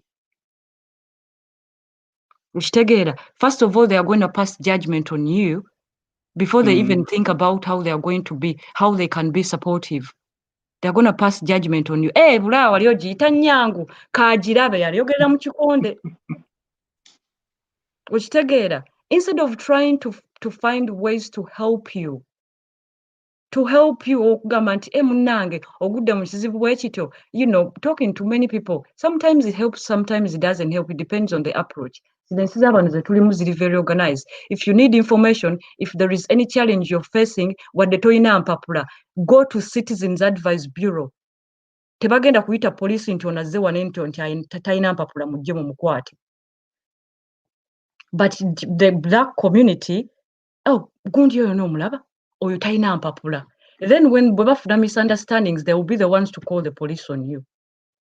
You know, I've heard of such situations whereby people, your fellow country people, can are the ones to report you because you know people fear their own countrymates when they're out there, their own community. You rather have maybe another community that you can confide in, how you got into the country, how your situation is. If you don't have the papers, maybe you're finalizing, they will try all means, you know, to report you. I've heard of such situations. And why is it really happening like that? Why are people jealous? Why are people jealous about, you know? Is it jealous? You know, is it competition? abantu oba ngambe tebaagaliza oba omuntu akutula n'alowooza nti kale ono kati anazze wano eno kale oba singa kale kojja wange aliwo. I have had a chance to interact with the South African, with a lady from Ghana, but I interacted so much with the South African because she's a Christian and she's been open with me and how she came into the country and what and what it took her. It took her like 15 years before she could get papers. But those 15 years, muganda wange, it will be like 30 years. And she would tell you, your own people. Because, you know, I love asking her questions because I find her story really, you're not so much grounded, and it got to a time before she became a Christian, she was going to commit suicide. But thank goodness she became a Christian and things changed. And then the faith kicked in. Naye yali agenda kwetta. Naye nga tazzeeyo waka. And because the humiliation she will find home. Okitegeera? It's people cause it. People, our own people, be baleetera abantu okwesuula mu train. On social media mulabayo ekifaananyi kiri happy, but people bali depressed. Exactly, I've seen such situations whereby you know people are happy. People seem to be happy on social media, but you see them, you know, throwing themselves on the trains, you know, committing suicide. What is the whole picture around that? Because they have had enough. Wow. And because they get into situations and they get into challenges and they even fear to seek help. And the first people they talk to bebeesiga tebabayamba naye babageya bugeya. They're not supporting them to find help. So do you think these communities have influenced like marriages out there? Because you know there are some people who get into some communities and maybe they're advised wrongly and they end up, you know, leaving their marriages. Are they common that side? Is it a common thing like people face that side? You know, community influencing you, telling you maybe you can do better, maybe you can just leave that thing. Yeah, Maybe you know, he's people not people worth have it. people have you know, you hear stories. Sigamba mbuno, you know, I'll say specifically that I know this, but you hear stories, and the reason as to why their spouses, or I would call them partners, because it depends on oba omusajja yakulese oba omukazi yakulese, they become so babeera so controlling. They babeera kind of like possessive, and they don't even want you to interact with the people naye bamanyi, people in their community, because these people will feed information in you. Bw'obeera mukazi bajja kugamba bannaye amaze n'asalawo wano babadde ayingiza afulumya, especially like if you're coming from Uganda, they will tell you know, there is always that one person who is always there to sabotage somebody's relationship. So kati bano abasajja n'abakazi tobanenya bwe bakwata ekintu kyabwe ne bagamba nti tebaagala bamanye bantu, tebaagala bakole ekyo, oba okitegeera, especially our own people. Bw'obeera ogenda kumanya abazungu biki sometimes abantu babeerawo okay, naye our own people, they feed their mind with kasasiro. You know, you can never know nti in that community omanyi kati, like Ugandans have their communities, bikinze ebyo sibibelongingamu. I don't need a Ugandan community to belong. I need a community of Christ. Okitegeera, you know, their communities bakola ebyo barbecue baabwe, owulire entalo ezibeera eyo, mulimu gwe yakwana n'atamuwasa oba yamuleka okitegeera. Kati ng'oleeta mukazi wo nga batandika omugamba ebigambo, oba ng'oleeta omusajja wo nga batandika omugamba nga waliko malaaya, nga waliko biki, you know, to sabotage.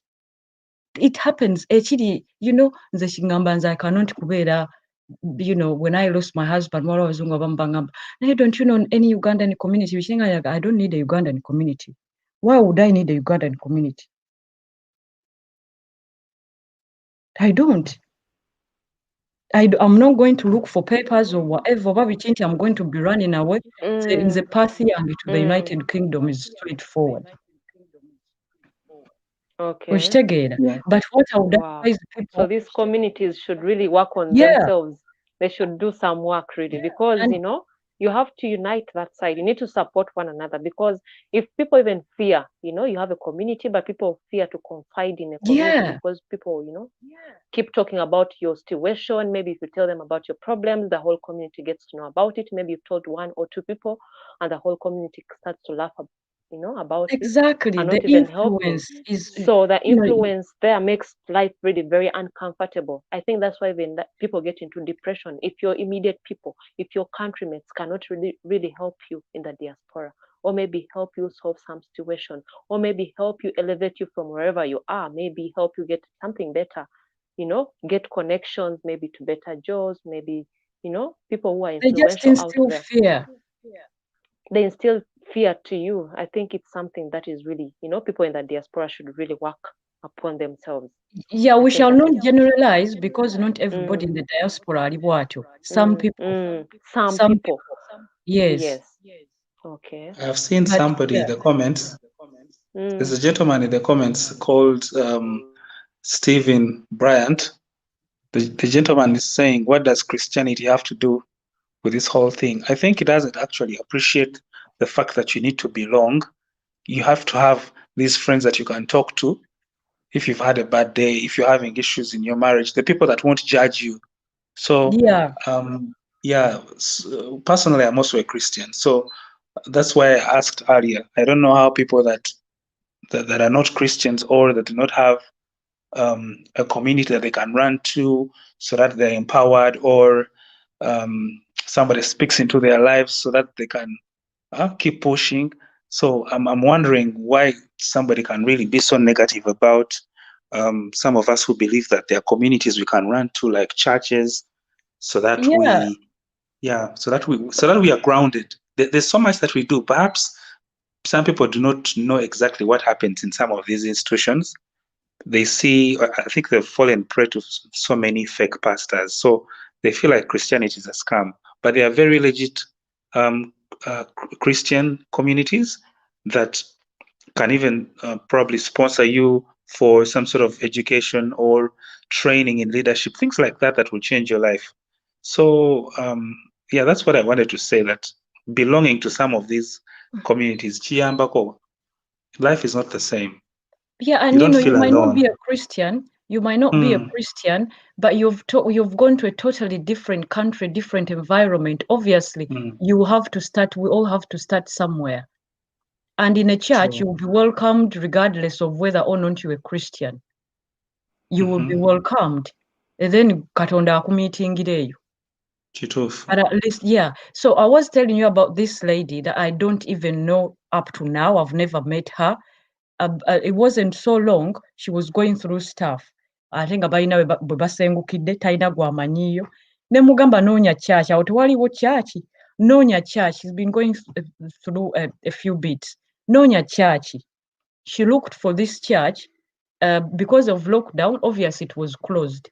But when somebody saw her stand next to a church door in the evening, omukazi ali awo ali mu nnaku, this person approached her, she was a lady, and asked her, you know, what's the matter, what's wrong? N'atandika omuteerako story. The next thing she knew is that people, you know, obviously she told them where she lives. She wasn't far away from that church where she went. And the next day, people at her house check on her to see how she is and asking her if she needed anything. Yagenda ne bamuyita ku church. She came back with a whole load of shopping, groceries, and she didn't have stuff in the house. But you know, this lockdown has been really, really difficult, and their income has not been the best. But by just mere standing at the church and somebody spotted her and asked what the matter was, regardless of whether or not she was a Christian, she got help and she got food supplies. Wow, that's amazing. Yeah, there is support here. She called me agamba, mwana gwe, you know what happened? Banaye mwana gwe abantu nga badde simanyi nti bakyayamba ne bwe bati. Ne mugamba mukwano. You know, if people here are supportive, people bali supportive. Ate we ngamba nti bali supportive, soogera ku bannayuganda kuba eyo gyali nayo teri bannayuganda. Neera yamusanga, singa muddugavu ye yamusanga yali muyiseeko agamba ono omuwala omuddugavu ali wano ku kyakya naye omuzungu teyamuyitako omukazi. Abuuza, you okay? At the church. Wow. Wow. Me, I lost my That is personal interesting. experience. I lost my husband. I'm in a foreign country. I don't have family here. But who has been there? My church family. From the church, I've got a True. bigger That's family. I have never lacked. My baby and I, we've never lacked. Me, I even joke and tell people back home, naye mmwe mulowooza munjagala, eno waliyo abanjagala nosinga mmwe. Mmwe temunkubira ssimu. Naye eno every time, you know, how you doing, how we church, kitegeera. true. Somebody says close down all churches and the world will be a little better place. No, I don't agree with this person who says close down all churches and the world will be a little better place. Maybe a little better place for those people who are already there. But you know, if a person moving from one country and going to another, nga tebalina gwe bamanyi.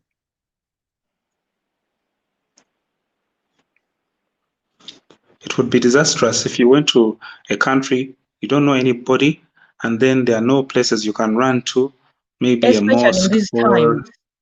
yeah, especially in these times. I mean, you can be stranded. Do you expect everybody to run into a rehab or into a police station? Surely, I mean, churches have actually transformed people. Mosques have transformed people. Some people are suicidal, but they And always have these regardless, people they run back to. So, yes. you know, the course my husband used to run, it is not only Christians who used to attend it. People would become, you know, homeless people. They want to give up addictions, but they go in an environment that they feel they are welcomed and they feel they're not going to be judged. But why should you take drugs and stuff like that and stuff like that? But you know, you're welcomed regardless of how you come. True. True, that's so true. Wow, you have quite a story. Wow, that is An a story, experience. and an experience that we've learned from that. So basically, the societies that we join really makes also matters so much, Yeah. and also gets an People impact should choose who they on hang how out with. you're going to stay, you're living, how you hang out with people whom you hang out with.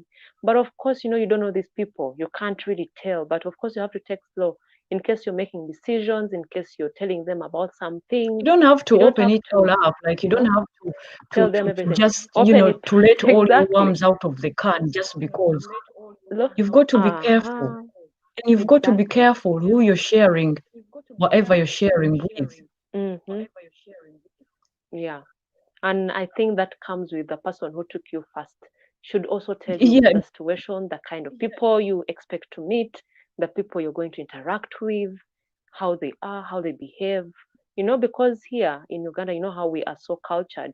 You might go to a country whereby people don't care. People don't mind about whatever you're talking about. do you know People are what? busy. When I wanted to be independent from the word go, like um I would ask my husband, no, you don't have to drive me to take me to the, we can go the first time, but the second time I want to take myself. And if I'm going to take a train, he would sit down. I would ask him, we talk. No, you don't have to drive me now because what will happen when you're not here or you are at work and I want to go out and do something? So I would ask him, so if I need to go to such and such a place, where is the bus zeno zine numbers? Which number do I take to town? Which number do I take if I want to go down, and he would write things down for me. So if I am going, outside of my like my community and I need to take a train, I like he would write things down for me. You take this train, you get off here and you take, sometimes we'll be like, no, I can drive it. And I go, no, I also need independence, babe. I need to do things by myself. No, I can drive you, it's quicker. No, we did that the last time and now I want to take a train. I didn't say I don't want you to drive you anything, but I need some also and he was supportive in regards to my independence, but he never pushed me to do anything. So people should also lower down on their expectations and they shouldn't be asking outsiders things they want to know and Exactly. leaving this person who brought them because Mm-hmm. because if you ask Mm-hmm. outsiders that can create conflict because you should trust your husband Mm. or your partner more than other people. That's You true. can just, yeah, Mm. you can just if you happen to meet people, like if you asked your partner whoever eyakuleeta and they told you something, you might be having a chat with other people and you just mention something just to double check oli kyeyangamba kituufu oba nedda, okitegeera, just to check from other locals kyeyangamba Mm. kituufu oba nedda, naye nga togambye nti togambye nti no, ate bba wange yaŋŋamba kino ne bwe kino. Gwe it is up to you to make your own research n'ogamba ka kino kye kituufu, omwami yaŋŋambye kino naye ate waaki oli yagambye kino. Something is not right. Yeah. So Naawe majorly you n'otabera have to kukola, be obeera ne interest independent as well. You have to be tough and also independent, find out things for yourself yeah, and also compare situations. Because if you're you're in a new country, you don't know everything. You can't really. me, I was You have. spoiled, very, very spoiled. But it's not that I didn't know things. Me, I would even ask my husband what the weather is going to be like tomorrow. Not that I couldn't find it out, and he would find that out for me. But that was me. But not that I couldn't do it. But usually I would ask things that I have already tried to find out myself and then compare. He has told me, but he always told me the truth, by the way. Once tulira ntwale ku police angambe police yiyawo kooti yiri wali eri. That was a very fun experience. Yeah, I told him, take me. Is it a walkable distance to Tambulewo? I want to know where the police is. Yeah, I'm just looking at somebody's comment here. This gentleman, Stephen Bryant, says, my experience of 5 wars, being blown up in Afghanistan, jumping from planes for 15 years and failing and falling off a mountain in Pakistan, is God doesn't care what brainwashing you subscribe to. So that is his view. But I think we all have different experiences in life. There are people who really feel like God doesn't exist and everything is about their effort. But of course, it all starts from your upbringing and the kinds of people that you've been exposed to. But at the end of the day, us who are Christians, we're comfortable with that and we've grown. We are much better people. We are more resilient. And we've been privileged to be in some um, churches that are really grounded, not these fake pastors and so-called prophets. They are churches that actually teach you to work. They teach you to save. They teach you to go the extra mile. They teach you to give. They teach you to be supportive. So you need to do your own homework if you're looking um, for the right church.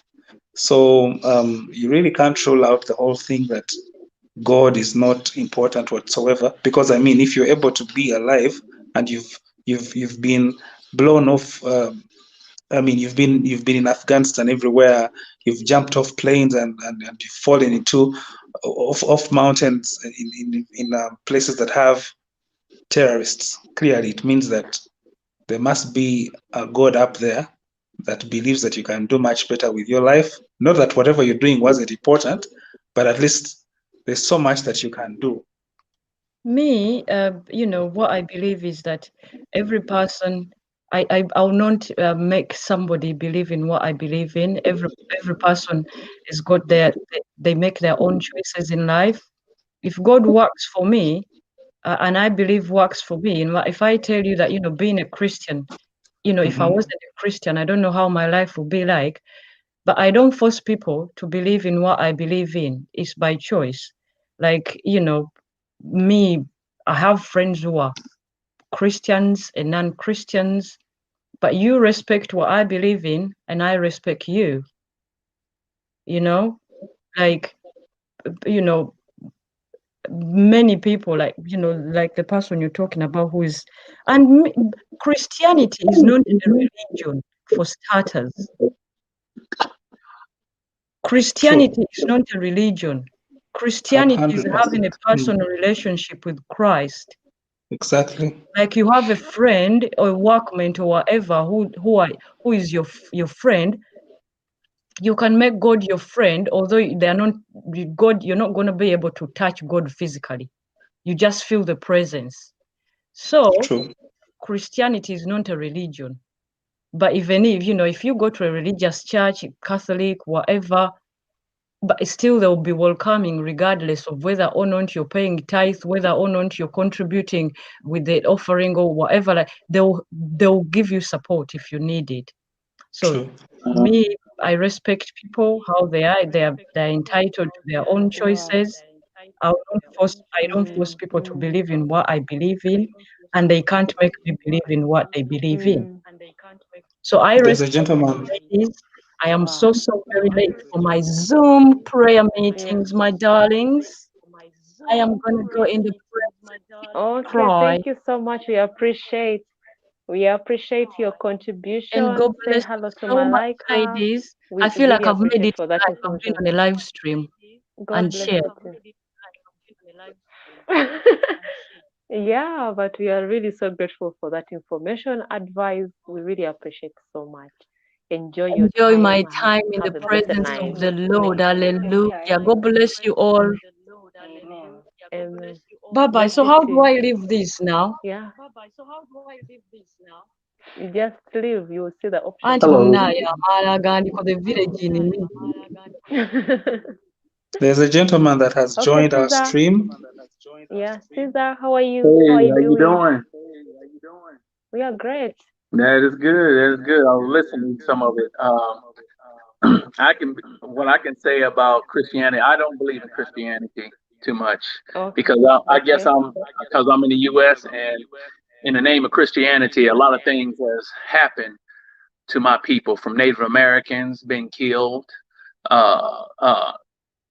Africans been enslaved and all that. So to me, Christianity is like a religion, and I'm more spiritual. I go by a lot of my Native American heritage ways.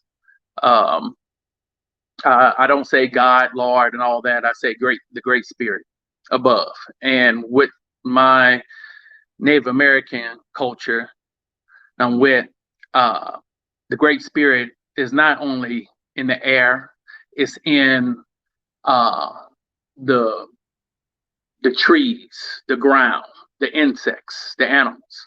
So when you uh, talk about the Great Spirit, it's everything that gives you life. And in my culture, like I said, I'm not Christian because I just don't believe it, because a lot of bad things have happened because of that. It was indoctrinated by white people to Africans, and especially here, and a lot of the Black Americans here are caught up in that too. I don't knock them. If that's what they give them peace, then so be it.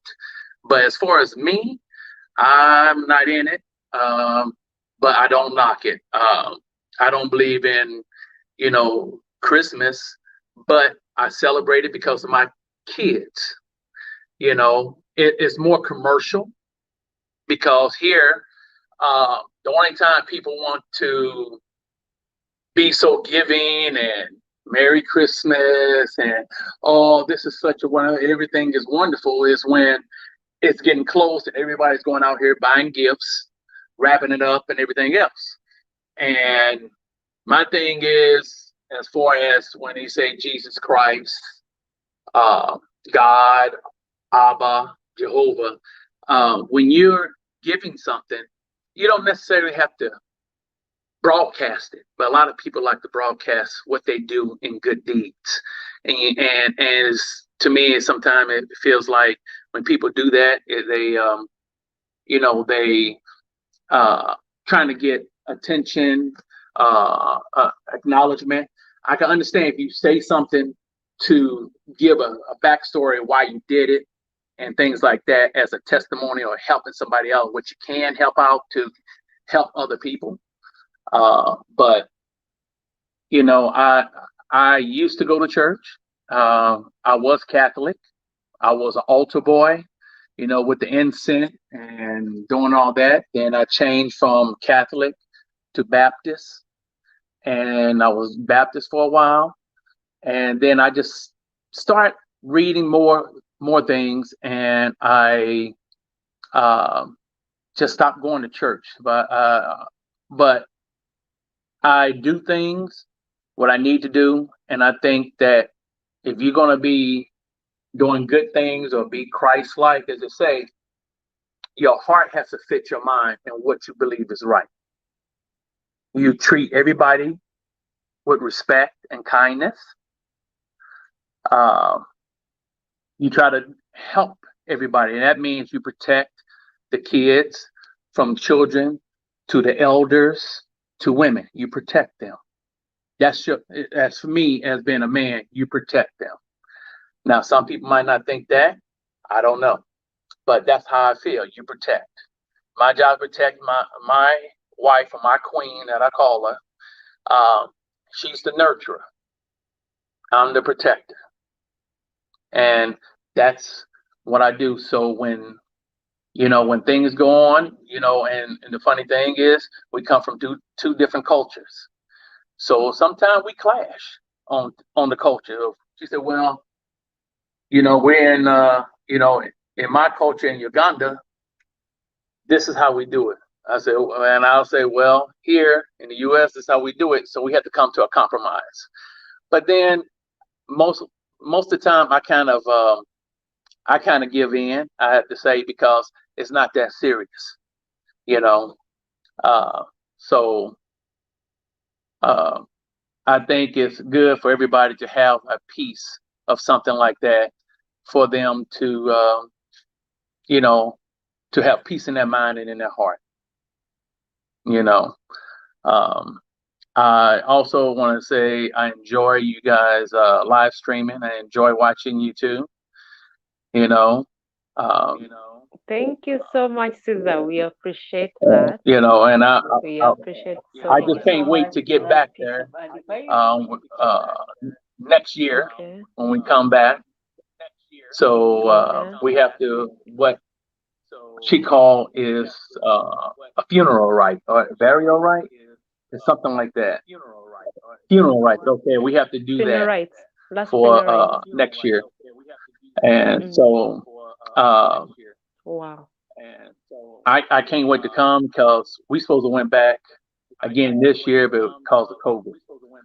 So we're looking into maybe Okay. staying Wow. maybe another. We used to stay about 45 days. We might just stay um, about 60 days this time to go there when we come there. But Wow, that's amazing. So, Caesar, what do you think about the topic of the day? Has it happened? Have you had situations like this out there? what The marital America? What? strategies I couldn't hear you. Repeat that again. towards love. We are this today. Today the topic is let's discuss marital tragedies among Africans and foreigners abroad. Well, what I can say. Well, my queen is a foreigner. I'm American out here. She's very independent. She's very independent. Uh, I had to when we first start talking or dating or as you say courting. We I had to talk to her because she was so independent. She wanted to do everything on her own. That oh, sorry, that's my little boy.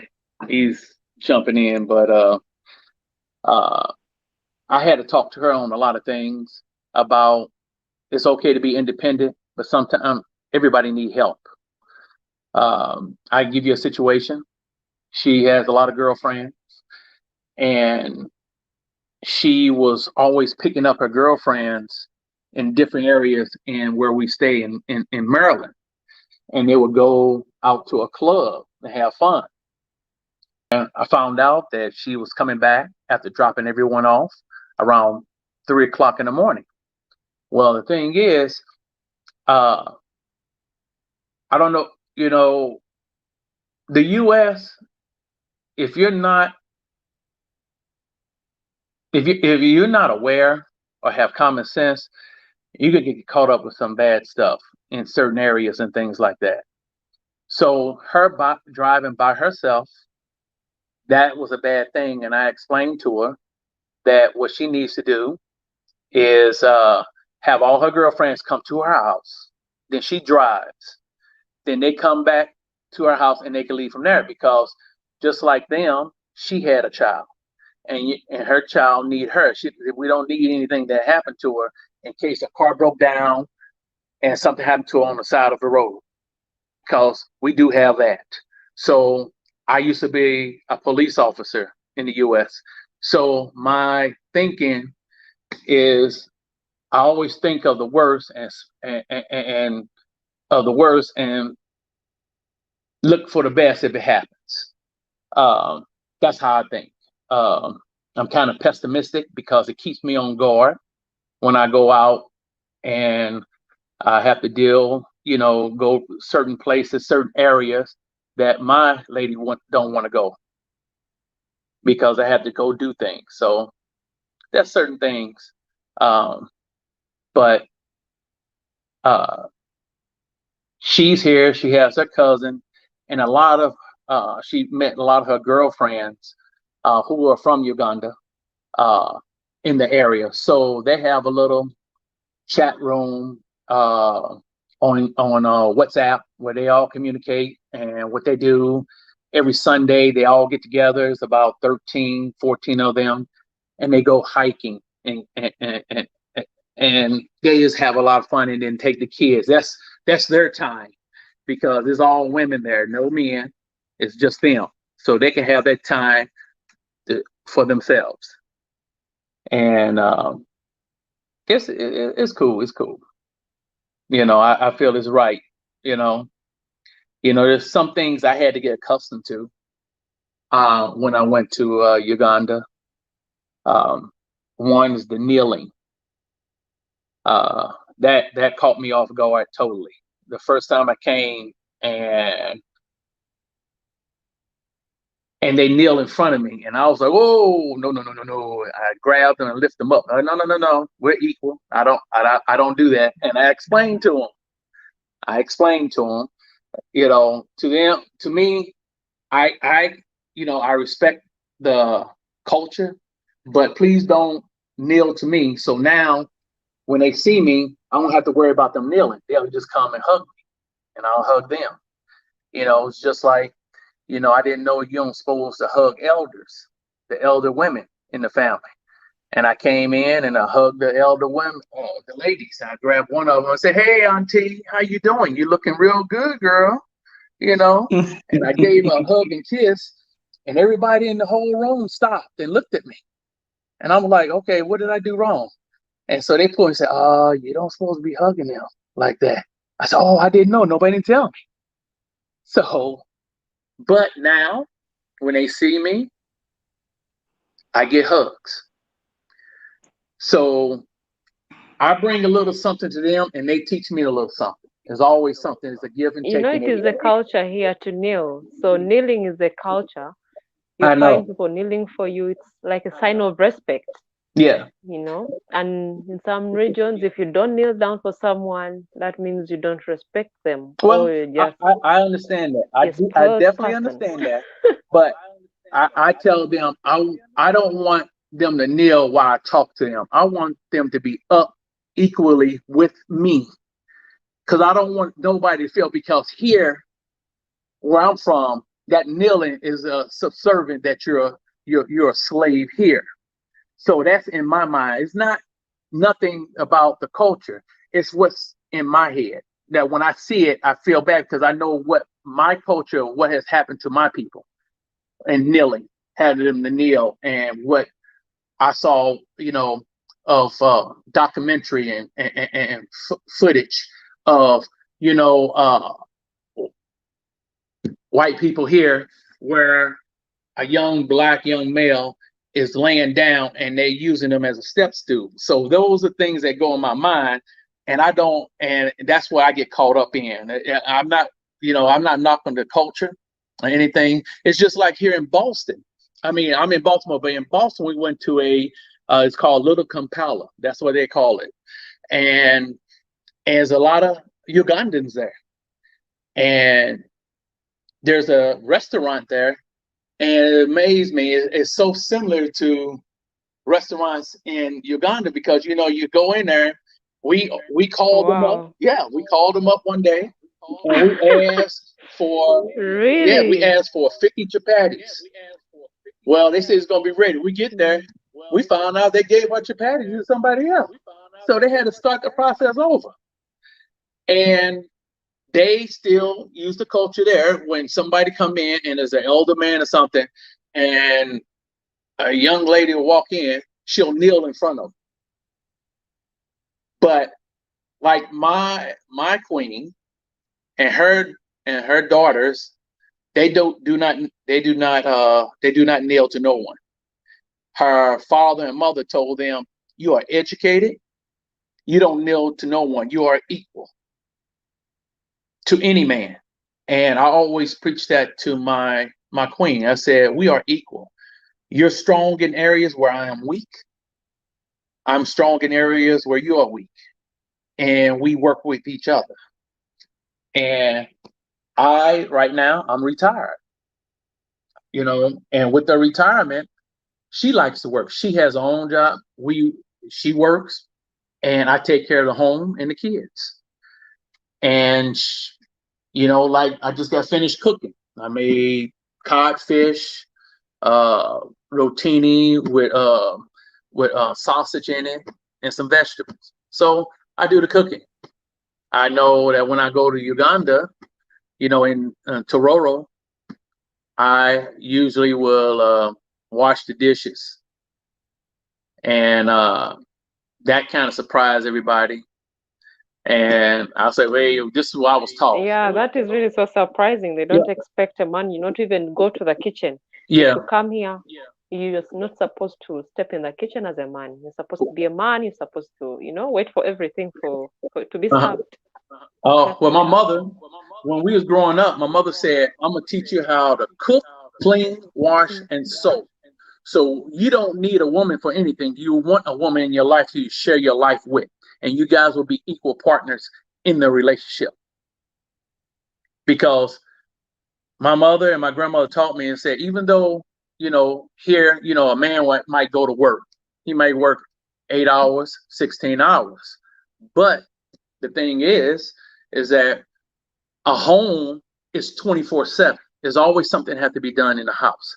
So when she will work and I'll work, I'll come home and clean while she's gone. I'll come home, clean, wash her clothes, iron her clothes, get it ready for her, make her lunch for her, and everything else when she does. She'll do the same thing for me. When she's tired, she's sore. Hey, I get some oil. I give her a massage to loosen her body up. That's what you do. Her feet might hurt, her hands might hurt because of working. That's Wow, what you do. Caesar, do you know what? Do you know what happens? What? Because when someone shows you such, most people think you're getting westernized. If you do that, maybe if someone is used to that kind of lifestyle, and maybe things don't work out and you come back home here and maybe get someone here, most people may think you're too westernized, you're not cultured enough. If you're not a person who maybe kneels for your husband, you want him to also maybe go to the kitchen, you want him also, to do some of the chores like you do, like comparing things. Most people may think that you're just being too westernized, that's how it is here. Well, I look at it like this. I don't think it's Western. I think it's how you're raised. I think, again, when I've gone to Uganda, I've watched women out in the field with their babies, hacking away in the fields, picking up things. And I see the guys sitting down, and I keep forgetting the name of it, but they got the straws and they're drinking. What? No, you don't do that. You're equal partners. And then just like, and the funny thing is, men here, you got a lot of men that cheat, just like the men in Uganda will cheat, or in Africa and a lot of places. They cheat. They feel like, oh, I get this woman, I can do things, I can have kids, move on to another one, just like here. To me, I don't consider that a man. I look at them as being weak because, first of all, these kids didn't ask to come. If you're man enough to lay down with a woman and have kids, be man enough to take care of those kids. Don't sit here and make excuses. Raise those kids, because kids need both their parents. And that's what I feel. And now, if you're married and it doesn't work out, because you have some fathers are excellent fathers and can make a lousy husband. I feel like a lot of times we as Black people / Africans, we might take that anger out on our significant other when we break up and use the kids. Kids has nothing to do with that, because when they grow up, they'll learn if their father or their mother is good or not. They'll learn on their own. When you say, oh, I'll be there for you, son, and you don't show up, well, you're going to keep doing that, and they're going to grow. And they'll realize, hey, you're not there. And so when you finally decide, well, I'm your father, well, when were you here for me? When were you here to help me? You never came. So, hey, it's a double-edged sword on that. But I do know that one thing I can say, I know me, I know my queen's brother. He's an excellent parent, excellent father. He's a loving man. He does the same thing that I do. He'll go in, clean up, help in everything. So I don't see nothing about, I think that enhances a man for a woman to look for. I think a man, like when we first got there, she was afraid to hold my hand. When we got there, she said, "Oh, we can't do this in front of the elders. We can't." I said, well, why not? You can't show feeling. I said, why not? So I let her know. I said, well, I'm showing the feeling, so I'll show it and I kiss her and, and hug her and all the other stuff. So, it took time for her to let go of that. So now, if we walk in Kampala, I grab her hand. I make sure, let her know, hey, I got you. You are with me. I love you. And we're in here together. We're here together. I think it only enhances a man, because I feel like in Uganda, I feel like women need help too. They cannot just go to work, go in the field, cook, and you sit there and drink. Oh, no. No, no, no, no, no. And then I hate to say it, I've learned, just like here, I've found out in Uganda, when people use religion to justify what goes on. They'll say, oh, well, God is going to help us. No, no, no. Let's leave God out of this. This has nothing to do with God, because you're trying to justify something. People do here try to justify it too. When you get into something, like I give you, like they talk about here, Donald Trump. Well, to me, he's a racist. I can't stand him. But you have some Ugandans here. He's the best. Best in what? And they said because when we vote, there's, you're not going to agree with everything a person or politician does, because there's no such thing as a good politician. It's the lesser of two evils. You take the lesser of two evils. So you look at Biden, when you look at Biden, you look at Trump. Okay, then Biden is less evil than Trump. Let's go in there. Okay, and you do that. But you have, like, I know a few of them that, wanted to vote for Trump because he's not for abortion. Well, my thing is, I'm pro-choice. I'm pro-choice for a woman. I don't feel no man has the right to tell a woman what she needs to do with her body. Whereas here in the U.S., say there's laws that a woman cannot, if she wants to, say have her what they call tubes tied or burned, so she won't have any more kids. There's laws that will say, oh no, we can't do that unless you have 2 kids. But a man can go and get a vasectomy with no problem. He can just go in there and get it. But a woman has to have 2 kids or have to go through all this process to get it done. And that's wrong. That's unfair. And I feel like if men here have a right to tell a woman what she needs to do with her body, well, a woman has every right to tell a man what they should do. So I'm sorry I'm jumping on everything, because it's been a while. So it's all right. It's okay. That's fine. And I'm That's trying really to fine. I have to say I'm kind of as they say here, I'm kind of hood, as we call hood, HOOD, like ghetto. I'm trying to pick my words because I'm so accustomed of cussing. So I'm trying to pick words so I won't do that, because I'm good at that. I mean, now if this was R-rated or something like that, I could just boom, just talk and let it out, because a lot of times when I'm out talking to people and you're in the streets, I deal with a lot of variety of people. I have to use terminology, and I've got a custom of that. Now, I can still talk, if I go to a ball or something like that, I can watch what I say, and, and I can, as they say, I can smile at people just like they smile at me, that's it. So, but I just I try to get on your chat with my got this doggone Facebook portal that they have. I try to get on it, but it doesn't support StreamYard, so I had to use my phone. So so I called up to them and told them, "Hey, you guys need to you got Zoom. Why don't you use this too?" So I had to put in the suggestion box. But yeah, as far as Christmas, we got our Christmas tree up, we got Christmas lights up. You know, we have the wreaths because my 7-year-old, he looks at Santa Claus. We call him Santa Claus here. So you look at him, oh, Santa Claus gonna come. What's Santa Claus gonna bring me, and all this stuff. So I play along with it. You know, I do that. You know, I'm just waiting for when he realized that we Wow. are Santa Claus.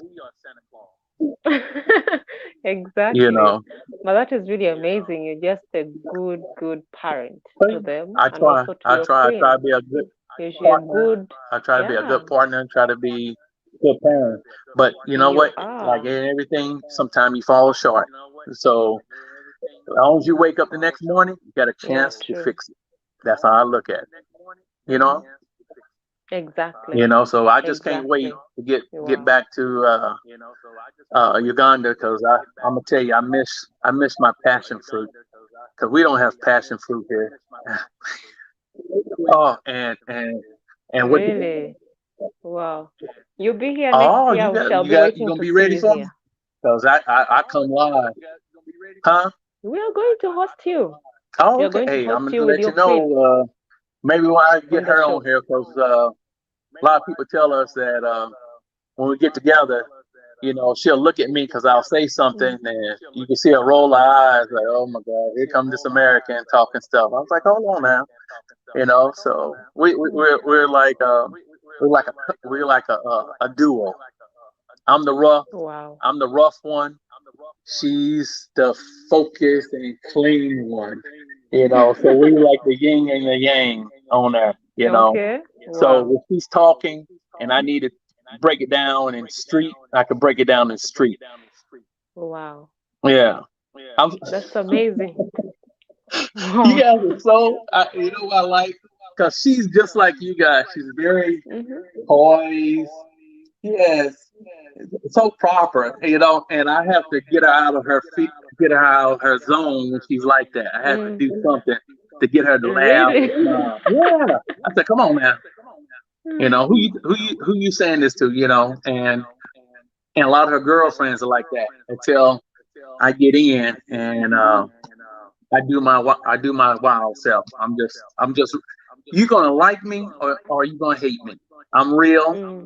If you ask me a question, I'm gonna come out with it, Mm. and it's not meant to offend anybody, but I'm gonna tell you the truth because I look at it like this. I'm 55 years old. I'm retired. I'm too old to sugarcoat stuff. I'm just gonna Wow. tell you how it is. And I have to say I got a lot of little sisters and little brothers uh, in Uganda. And when I come and we talk about a lot of things, and they ask me things like some of her girlfriends. We could all sit together, and I could tell you they ask me personal things, um, about what do American men like. Because I guess it was one day we had a get together at her brother's house, and a lot of the ladies were there, and they asked me, "Do we show affection to women here?" I said, "Yes, we show affection." Because she's like, "Here are men, they don't want to hold our hands during the day, but when in the closed door, they're ready to hold our hands." So I was like, "Oh wow, I didn't know that." So they asked me, how do I communicate with my queen? And I said, well, I got different levels of communicating. I got the clean version and I got the dirty version. It depends on I get her feel what she feeling. I know how to respond. So I'm gonna keep it clean here. I'm gonna keep it G or PG rated here. So, but so Wow. But we appreciate that contribution. Keep up with the, I you know, will. with I all will. those And I thank morals. you for allowing me to get And most on. people are learning. Huh? Yeah, we appreciate so much. Keep up with the work and showing our girls much love as you do with the Oh, family. always, always. Yes. That's my queen. That's my soulmate, as they say. She's my soulmate. Yeah, yeah. Most men here who are watching us should pick a leaf. Well, you know what? I was waiting for. I'm gonna be honest with you. See here. Black folks like to be confrontational. We'll just say like I'm waiting because I've engaged in a lot of men in Uganda when we have a discussions, and I find that they're not accustomed to somebody being blunt and coming straight to them because it's very conservative and things like that. Because because one of her girlfriends had a boyfriend, and I remember I just came out. I said, "So what do you do?" And he looked at me. He said, "What do you mean?" I said, "What do you do for a living? What do you do?" And he was like, "I'm a manager of this someone's of her property." I said, "Oh, so basically you don't do nothing. She pays you." That's why I said to him. So he got offended by that, but hey, it is what it is, you know. I Exactly. It is what it is. you know, Just go, you know, let but it go. yeah, Mm, you let you know. There's an old saying that we have out here. mm, Um, is it says two tears in a bucket, mm. heck with it. But you have to switch it up. You know, it matches bucket. So you understand what I'm saying. That's how we say it here. And where I can be, I could be live, but the truth is, I really enjoy Uganda. It's my second home because one, I don't know where my all my people were because a lot of them, my culture, a lot of my elders have passed away. Uh, I do have elders on my Native American side that are on not plantation, but reservations in Native American. As far as my uh, African side, I uh, I don't I don't know where I did an ancestry uh, out here to see my DNA. So it says I have East African in me. Uh, uh, I know that I can give you like a backstory of my father. He's Native American, black and white. His mother was Native American, black. His father was white. And I could tell you back in we have a place called Mississippi.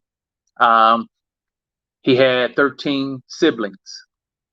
Five of them were black, and the remaining were you might say, half breed, black and white, because he knew his father, but he couldn't stand his father. Because back then, um, a white man could take a black woman, rape them, have kids, and nothing would happen to them. So that's how he came. He and then they used to work in the field, making moonshine and picking the cotton and stuff like that. So we have a history. I know about my white side of what they did to my father, but as far as my uh, African side and Native American, it's hard to find where it is. I've been trying to do research, and it's very hard. And I have to say that Uganda, going there, I feel at home. I feel at peace. I could tell you it's the first time when I first went there, I had no desire of watching TV. Like here, I could watch TV, go to movies and stuff. When I get there, I have no desire. All I want to do is just sit outside and just listen to all the sounds, the birds, the cows, the chickens, and I just love it. Like I go to Kampala and I can hear the rooster growing in Kampala in the city, or I could walk and In the see city. the longhorn, Mm. Uganda longhorn and steers, and I just love it. I just love it. The food, I've never tasted food like that in my life. I didn't know that eggs had taste because our eggs don't have taste. So yeah, it doesn't. And when I came, I actually Wow, you taste. need Yeah, to come back. Yeah, you need yeah, to come here, because the food is organic, yes. Everything is organic, and that's what I love so much. I mean, it's just amazing. Mm. It's I'm just amazed, and that's why when we go back, we're gonna be looking for some property. We're gonna build a second home there, so during the summertime we have some place to go. Um, and come back here. And then when the kids get older, we'll spend more time in Uganda, while the kids are here in the U.S. and they could take care of the house while we're there, because they'll be older. So yeah, but I just can't wait. I love it. It's a beautiful country, just like Uganda, just like the U.S. You have good and you have bad. You just have to know how to adapt to your situation, and you have to basically have common sense. Common sense of your surroundings. It's just like there's places to go in Uganda that you don't might not want to go, as a foreigner or something like that. Just like people here, you come here, there's certain places you don't want to go because they know that you don't belong there. And especially me, I'm 6'5" at 260, so I got wavy straight hair. They always call me Mzungu. I'm no Mzungu. Uh, they said, "Well, you light skinned." I'm looking at my skin. I said, well, "I'm black. Where you coming from?" But I understand. You know. And then number one Jollof.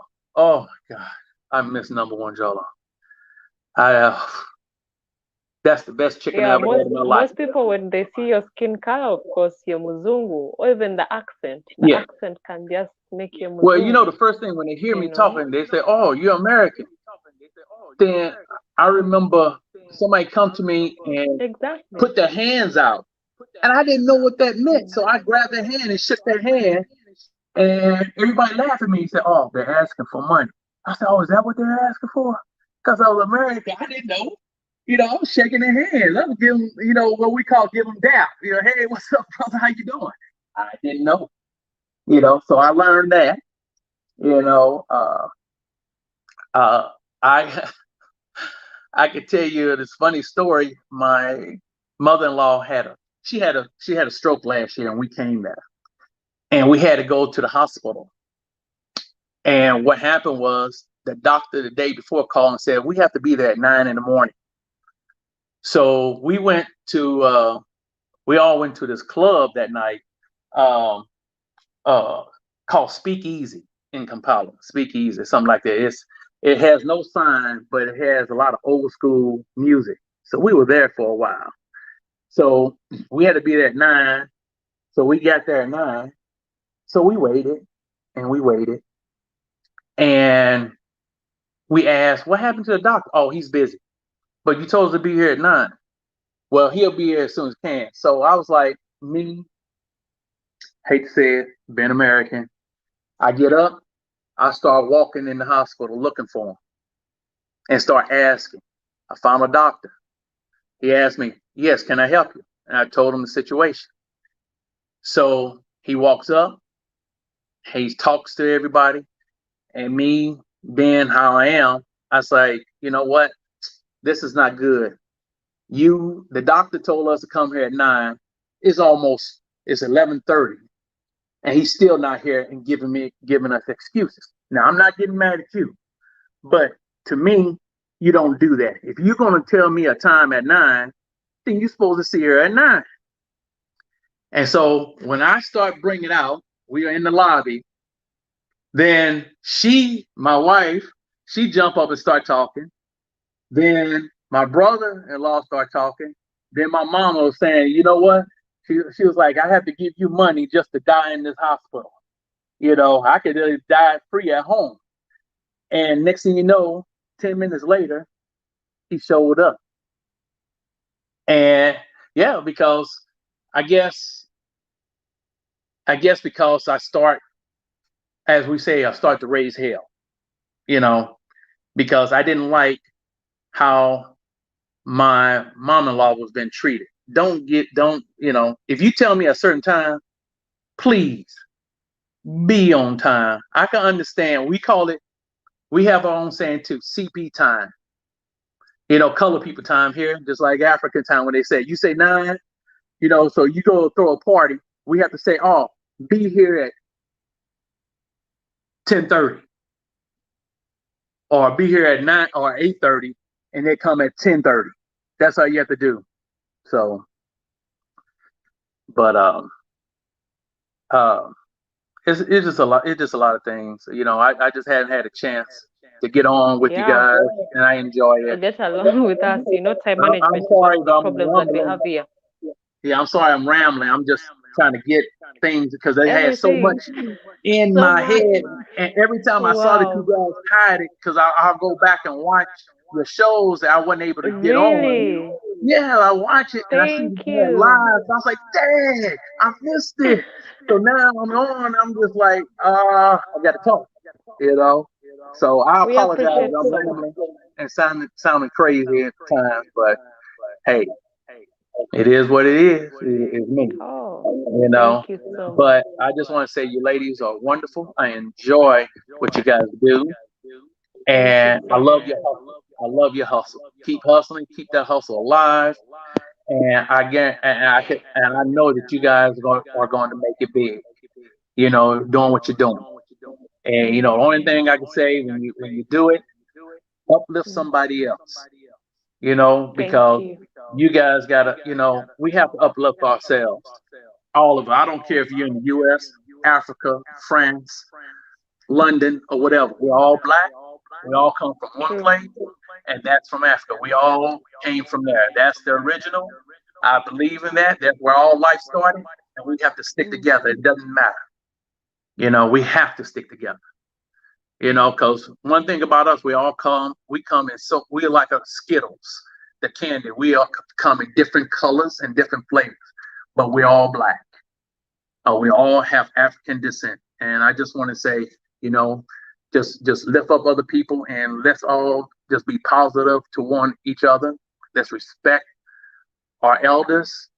Let's respect our women. You know, I'm talking to the men. Let's do that. Let's be better. Let's be better and appreciate our women. And our kids Exactly. and stuff. We Exactly. can do it. We can That's a do it, good and I one. believe it. I don't care how young or how old you are. Everybody can change. That's if you want to change. Exactly. You know, If you really want to change, if because you there are really people who are want not to ready change. to change. Because I Exactly. guarantee you, if there's a man there and he's never done something before, and he hears this and he goes home and he helps his wife do something, I guarantee you Mm. she'll appreciate that. Because Exactly. we don't do that a lot. A lot of men don't do that. I was blessed that my grandmother and my mother helped raise me with Mm. all the female elders in my family. They helped, and it wasn't for them, I wouldn't be who I am. And I am happy and I'm blessed to have my elders with me and my ancestors that help with that. So I just want to let you guys know that I appreciate you, and you guys are beautiful, and thank you so much for allowing me to come on your chat with you guys. It's a blessing, and I can't wait to do it again. And if there's any questions you want to ask me, you can ask me. But I appreciate you, ladies. I really do. Y'all We queens. You're appreciate your queens. support so much and your advice, the way you treat women, the way you treat people around you. It's really inspiring. We appreciate you coming here, sharing, some of the topics that we come with. At least you Mhm. give in your view. Your Yeah, views really count a lot, yeah, and we learn and, from whatever you talk and about. So many people here. It's a yeah, platform where we are learning from. yeah, So we and appreciate. well, thank you. And just for my sisters, my queens are, don't settle. Do not settle. You're better than that. If a man can come to you with something on the table, you don't have to settle. You get somebody who's equally with you that can enrich your life as well as you can enrich theirs. That's the best thing I could say. Do that, get that. You're better than that. You're queens. We all come from a mother. So you're Mother Earth. All life sprung from Mother Earth, from you guys. So hey, all respect, all respect. There we go. All right. Thank you. Thank you so much. So much. Greetings to you, to the queen and the babies. We appreciate your contribution. We wish you a lovely night. I wish you guys say too. hello to them. Yes, ma'am.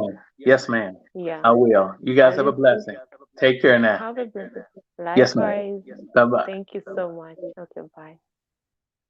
So, guys, thank you so much for everybody who has really given us a point here and there. We appreciate you guys so much. Everyone who has given us the contribution. Matovu has been very, very active on the chat. We appreciate. Sorry, we went a little bit off topic, but at least we're there. At least we learned something from, from whatever we've been discussing. So this is the time that we want you guys to give us maybe topics to discuss next time.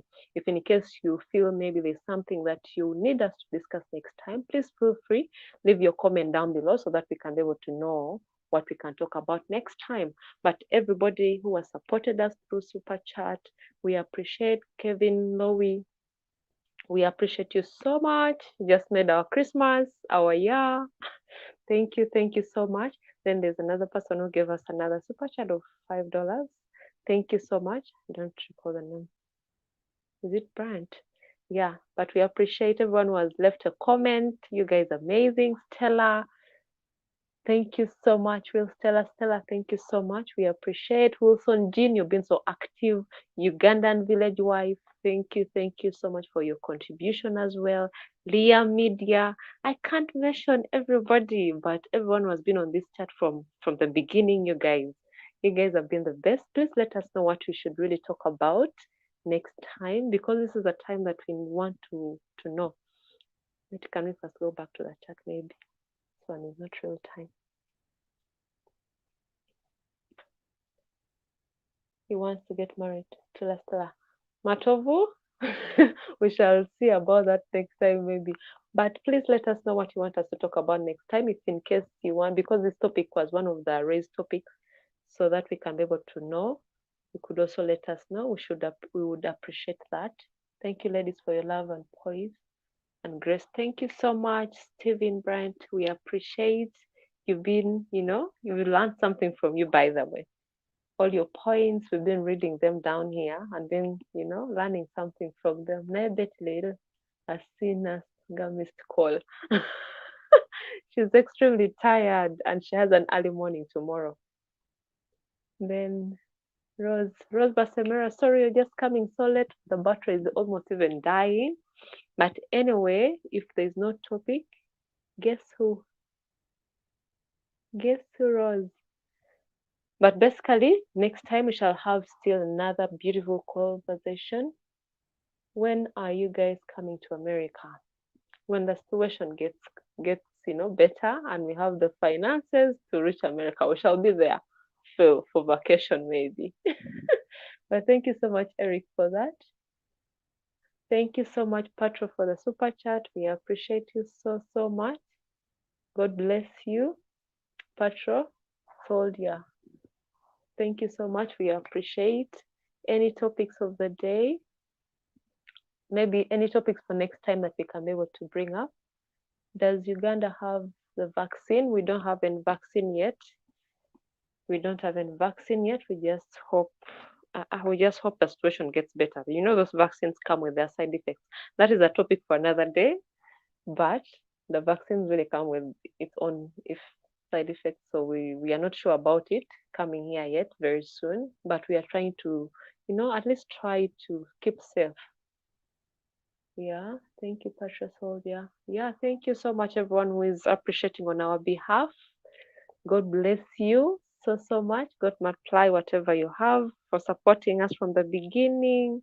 This really motivates us so much, of course, to bring more content and more discussions with you guys. And in case you have anything, maybe any queries about what we have been discussing, you can also get us on our WhatsApp number, on our videos or email address. You can contact us in case you want any information that you would like to know about maybe the properties that we have advertised before. You can also let us know in the videos. You can get our WhatsApp number or email address, which I'll be able to get back to you as soon as possible. Anyone who wants to buy property here, anyone who is interested in the property we have marketed, anyone who is coming for holidays and they wanted maybe somewhere to stay, we are available. We are there to give you, places that you can be able to go to. At least our WhatsApp is there, our email is there. Any information that we can be able to provide. If we can't, we shall always let you know. Then we are now in tier 3 in the area. I won't take no vaccine. Hell no. Yeah, with the vaccine, we don't know. We are not sure about it yet coming here. We hope for the best and hope everything gets better without any vaccine. That's my opinion. That's my salary for a week. Wow. Thank you so much, Abu, for your contribution. Matovu, you've been amazing. And keep those topics coming in all the time. In case you feel like maybe there's something we should always discuss, you can also let us know. But we appreciate everyone who has been there from the beginning. I'm so sorry the battery is about to die. Omugole tumulete Matovu. Matovu muyaye. But we appreciate you guys so much. Please, if you haven't, please like the video as well. That also supports the video. Everyone who has been watching all our videos from the beginning and liking them and sharing with your friends. We see the family growing, by the way. You people have been, you've subscribed. The numbers are growing. We appreciate you guys so much. At least we are so happy. We are so happy we met a family on YouTube. Whenever we come online, at least we have people that we can talk to. We have people that we can always communicate to. You're just a virtual family that we really appreciate so much. So guys, I think we need to end this live stream. I appreciate everyone who has been there from the beginning. Is there anything else that you guys want us to talk about before we leave? Because it's already 1:46. It's coming to 2 a.m. here, by the way. It's getting really so late. But next week, we shall be here again on Wednesday. It may not be 9.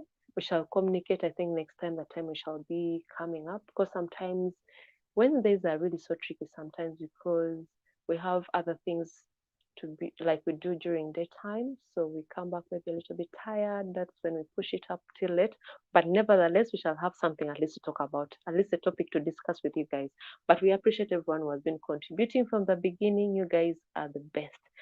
Ugandan Village by Blessed Night, ladies, entire BNT farm. Thank you so much. Have a blessed night and greetings to Malaika. We appreciate you guys. Should break the chat in shifts. Yes, we shall do that next time. We appreciate that, Patro. You know people here depressed, so this live chat is really helping. Yeah, we appreciate at least we put a smile on your face whenever we come online and discuss with you people, talk to you people, chat with you people. It's amazing. We also catch up. It's really happiness to us as well. But we appreciate if we make you guys happy, at least laugh a bit. Okay, Patro on balance, but yeah, thank you so much, Patro. Thank you so much, Matovu, Wilson, everyone who is on chat, 27 people. We appreciate you guys so much. Before you leave, if you haven't already, please like the video and also subscribe if you haven't already. Please help us hit 15K subscribers before the year ends. That is our next goal. We are still at 12.9, heading to 13K. So if you haven't already, please recommend to your friends to also subscribe to the channel. At least let us grow, let us be a bigger family. By next year, of course, bigger things are coming up, of course, and bigger plans are coming up for you guys. We hope for the best, really. Yeah, that's what I have to say. We better at least smile, Matovu is saying. She's extremely tired. But guys, we appreciate you guys so much. Maybe you have to let Betty go because she's sleepy. She's just dying to go. Yeah, thank you guys so much. We appreciate. Please like the video, please subscribe, share with your friends. Amazing stuff coming up. By the way, we already have content that is coming up. The next video is coming on Friday. Today is Wednesday. Yeah, so expect a video. Please watch this video and also share with your friends. But we appreciate everyone. Did you get my data money from Senwell? Yes, last week we got it. We appreciate it so much. This is what exactly we paid for this week's live stream, Wilson. We appreciate the money for data. Yes, we used it tonight, by the way, but we appreciate. I think it will take us even for the next week, most probably. But God bless you all. We love you so much. Everyone was contributed. We appreciate today. Maybe Betty will confirm that later if she got, because it's on her number. But we appreciate you so much, Wilson Jean, for the data again next week. God bless you so much. Some songs sitting in Kampala. Recommend some songs. Maybe you can, if it's possible, can you just email me because the battery is dying any minute from now so that I can be able to recommend you some of the songs that are right now. Patro, there is an email address. If in case you go to end video, I'll be able to get in touch with you because I'm the one in charge with email. Then I can give you maybe some of those songs that you can be able to listen to that we are listening to. But there's Kachumbali, there is what else? Kachumbali, there is what other song? Malamu by who? Oh my God, Palazzo. Then there's so many songs. You will just email me so that I can be able to, get in touch. Julius, thank you so much for the super chat. We appreciate so much. God bless you. Mwebale nnyo. Thank you so much, Patro. Julius, thank you so much. Thank you for all super chat. Yeah, thank you. And God bless you so much. Hope you guys have a blessed night. It's really so late here. It's in the morning, but God bless you so much. See you in the next one. See you in the next live stream. But of course, we shall always interact. We can always get in touch in WhatsApp or email. Yeah. Let's just wish you guys a good night. I'm just now rambling here for you guys. Mwebale nnyo matobusula bulungi. Wilson musule bulungi, Patro musule bulungi bambi. Leka tugende twebakeko. Mwebale nnyo. Bye bye. Good night.